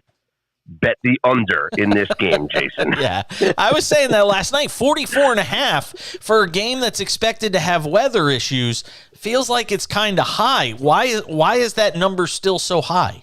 It's just because of just who these teams are, and it's really what we've seen in games with precipitation, whether it's snow or rain. It doesn't have that much effect on the scoring. Actually, it's the wind that has the effect on the scoring. So if this was a 20 mile per hour, 25 mile per hour wind game, you'd see a low total. But if it's just snow, players deal with snow, players deal with rain. It's not going to have that much of an effect on the scoring. What I think is going to be the biggest question mark to me is how does Tua handle this? Because through his entire NFL career, Jason, and his entire career in college, 31 NFL games and 32 college games, he has never played in a game with the temperature below 36 degrees. Really? I'm trying to think. Wasn't there an NFL player for years that you know who used to have that sort of rap when he played was Drew Brees, playing outside the dome. When you got, a lot of people would always say when you got him into bad weather, you could kind of take advantage of Drew Brees. And I wonder if it's almost a similar sort of situation here when we talk about somebody like a Tua Tagovailoa. Thanks for being with us on this Wednesday edition of the 12-4 against show. the spread in Miami, 6-9-1 around the ATS NFL, away from as home. always. Wow. We're at that time of the season. Wow, that's something. It's time also to a catch bad up with this guy. We situation haven't for talked to Miami. him for a Their while. Our third straight 2 for road 1 game. tonight They is played Matt 2 games out Verderam. west, Does and a they great actually job. stayed out west in between those 2 games. Then they fly home to Miami and then fly up to Buffalo on a short week for Saturday. It's just a bad situation all around. When you look at is there any particular prop bets in there then that you kind of look at that might give you some interest? Unders on Tua. Yeah, maybe unders on Tua, passing completions, passing attempts. I would look at Josh Allen rushing. Remember, this is a revenge game for Buffalo after losing that game to Miami in Week 3. So it's an important game in the AFC East standings because Buffalo can kind of wrap this thing up with a win here. So I would look for Josh Allen to kind of take the game into his own hands. Tua 236.5. I mean, to me, that feels like an under bet. Yeah, but the problem is it takes one pass for it to go over, and it could be a fourth quarter when they're trailing and you throw the ball down the field and someone catches it. I would actually like the under just because I'm also concerned about Tyreek Hill's health. He was wobbled in that last game. And so I'm concerned about him. I'm concerned about the footing in the snow. And I just think that this total is going to drop once people start to really find out what the weather's like on Saturday night. How about Atlanta and the Saints? To me, at 43.5, and I'm just running down the line here, at 43.5 with a rookie quarterback, I know he's had the bye week, so they got a little extra time sort of work him into the system. We know the Saints offense has just been dreadful. Does that feel like another game that screams under? I used to be an over guy. I used to never be able to bet unders. And then I ran into a former colleague of ours, Eric Casillas, who got me into betting unders more. And he says it sucks betting unders because it's like being the guy at the wedding that's rooting for a divorce. But it's true. I mean, and you look at a lot of games this year, and it feels like there's a lot of under games out there. Atlanta and the Saints at 43.5 doesn't feel like a game there's going to be a lot of points scored. The concern that you have, and yes, betting unders, especially with player props, is the sharp way to go because. Look, one injury and you win your bet. I mean, think about everybody that had the Kyler Murray over rushing yards, and yes, the DraftKings of the world are refunding bets and whatnot. But Like here in Vegas, like all bets are final. Like if you had over in Kyler Murray rushing yards, you lost. If you had under and he got hurt in the first play, okay, you won. Good bet. So unders are usually the way to go when it comes to player props. The fear I have with betting the under in this game is that Atlanta's defense is terrible. And I can see Atlanta giving up 30 points in this game. So if Andy Dalton connects on a couple of passes, and let's be honest, knock Andy Dalton all you want, he's actually had a decent season. You know, we have these stats at pregame. We do a composite quarterback ranking where we take the PFF grade of every quarterback and we also compare it to the total QBR that ESPN does when they rank quarterbacks. And Andy Dalton's like in the top 10 of the league. Like he's actually having a good season. So with as bad as the Atlanta defense is, I understand your thought. We don't know if we can trust a rookie quarterback in Desmond Ridder, but this offense was sputtering under Marcus Mariota. Desmond Ridder can only be an upgrade. I have to admit, we do on Wednesday's show, we do a quick breeze through of all the lines, and I just give a knee-jerk reaction. I've always found in sports betting, and again, I'm not like you and a lot of the people that do this for a living who are going like crazy deep into the numbers, you know, and getting fully engrossed in it because it's what you do for a living. But a lot of times where my gut is where these things wind up. And sometimes you could talk yourself out of what your gut feeling might be on a game when it first appears, and then you wind up losing, and you're like, God, I knew I should have gone with my gut on it. One of those gut games for me is Cincinnati minus 3.5. That feels like that game. Cincinnati isn't giving up enough points. I know the game's being played in Tampa Bay. I know the Buccaneers are basically playing every game as like a playoff game for them right now, with Carolina and Atlanta still just a game behind them and controlling their own destinies if they can somehow win out. But Cincinnati to me feels like a team that's on the rise. They're starting to play some of their best football. They've got their pieces back. 3.5 feels low. I like Cincy. Am I crazy? Tampa stinks. That's just the truth, Jason. They do. You know, everyone wants to talk about, Tom Brady's having a bad year. His team stinks. We knew it before the season started with the offensive line issues, no Rob Gronkowski, losing a safety valve. And yeah, you know what? When you got Antonio Brown as like your third wide receiver, like, yeah, your team is really good. But like this year, they're just not. The team is not good. And the Bengals, all they do is win, and all Joe Burrow does is cover. Joe Burrow is 17-3 against the spread in his last 20 starts. Wow. He is an absolute machine. And Joe Mixon came back last week, so the running game's going well. And this defensive coordinator, let me tell you something. He is going to be, Anarumo is his name. He's going to be one of the hot commodities in the coaching carousel this offseason, because everyone around the league is starting to take notice about how this Bengals defense is playing, and this dude deserves a ton of credit. So I think Cincy is a really dangerous team in the AFC, and I got Cincy going into Tampa and coming away with a win and a cover. Yeah, I see it too. Is it one of your more favorite picks this week? I think I rank it fifth out of my picks. I think I gave it a one weight. Wow. My favorite play this week is Minnesota. I think the Vikings are in such a bounce back spot on Saturday. I hate them. and listen, a lot of people do. There's a reason why the market had them underdogs against the Lions last week. I cannot put any of my money on the Vikings right now. I just can't. This is an opportunity now for the Vikings to clinch the division at home against one of the worst offenses in the NFL. I get it. There's no way that this Colts team can score to keep up with the Minnesota Vikings. And I think there's a lot of anti-Vikings sentiment from just, the way that they have looked right now. Like if you just look at, power ratings wise at pregame.com, we got the Colts as 3.5 points worse than an average team. The Vikings 1 point worse than an average team. So we're talking a 2.5 point difference. Now, Minnesota has arguably one of the strongest home fields in the NFL. If we give them the full 3 points for being at home, this line should be 5.5. So anything under 5 to me is value on Minnesota. Yeah, and look, when I did my gut picks last night, I said as much as I can't stand Minnesota, I would take a -4.5. It just scares the bejesus out of me because of some of the duds that they've put up this year. And, it's one of those games where if you're overlooking your opponent, that team's going to play hard for Jeff Saturday.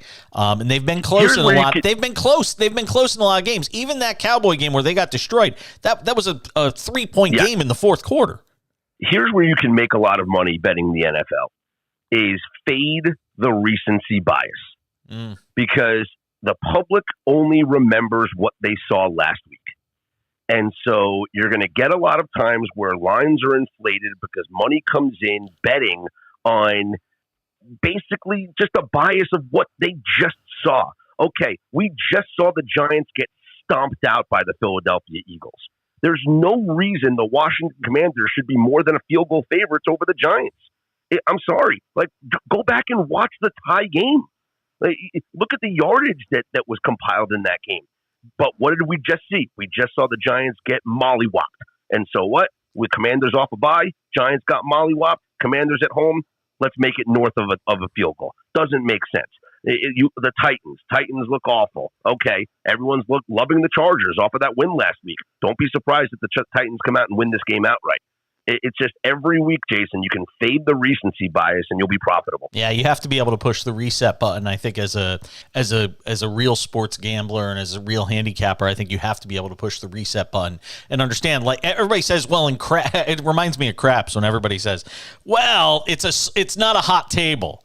Well, there's no such thing. The odds don't change. Every single roll, the odds are exactly the same on what you could potentially roll. You have to reset it in your mind. Yeah, or roulette. 15 reds came out in a row. Yes. It's got to be black this time. Yeah. Absolutely. Last one. Some future bets. I was talking about this last night. I feel like San Francisco at plus 750 right now might be one of the best sort of value bets out there because Buffalo at 380, the Eagles at 450, the Chiefs at 450. I like San Francisco and Dallas at plus 750 and plus 900 respectfully. So about a week or so ago, Jeff Benson over at Circa Sports here in Las Vegas had a tweet that really, caused a storm when he said that the 49ers would be favorites over every team in the NFL on a neutral field with the exception of, I believe it was the Philadelphia Eagles and the Kansas City Chiefs. And maybe now it's changed to include the Bills. The Bills have looked a little better, but the 49ers are power rated that high. They are the third or fourth best team in the NFL, and it's their defense. The defense, look at what Brock Purdy just has to be a game manager. And I know sometimes game manager is referred to as a negative connotation. Nope. I don't feel that way. Jimmy Garoppolo is a game manager. In fact, Jimmy Garoppolo might be the greatest game manager in the history of football when you look at his numbers, right? I mean, his EPA and his win-loss record, it's incredible. And he's not like a dynamic playmaker. So what is he? He's a game manager, but he's one of the best. That's all Brock Purdy has to do with this team, with the talent they have. Even without Deebo Samuel, they still have guys that can contribute on offense. The McCaffrey trade was one of the best moves of the NFL season. And this defense is absolutely elite. They can beat anybody in the NFL on a neutral field. Yep, I agree. Scott Seidenberg, pregame.com. Catch him there. What's the name of the podcast again? Straight Out of Vegas AM. Every morning when you wake up, I promise you will not wake up before this podcast gets published. Much appreciated, my friend. Be well. We'll talk soon. Take care. We'll come back and wrap up the hour next.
So we will be off again on Friday of this week and then the last 2 Fridays of the month.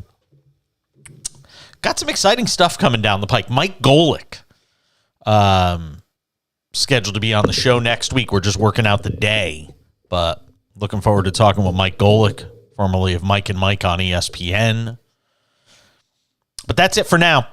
Everybody have a great weekend. We'll catch up with you on Monday. Page's picks will be on my Twitter feed at the back page. See ya. All right, my man, you're all set? All right, be well. I'll talk to you later. Have a good weekend. Bye-bye.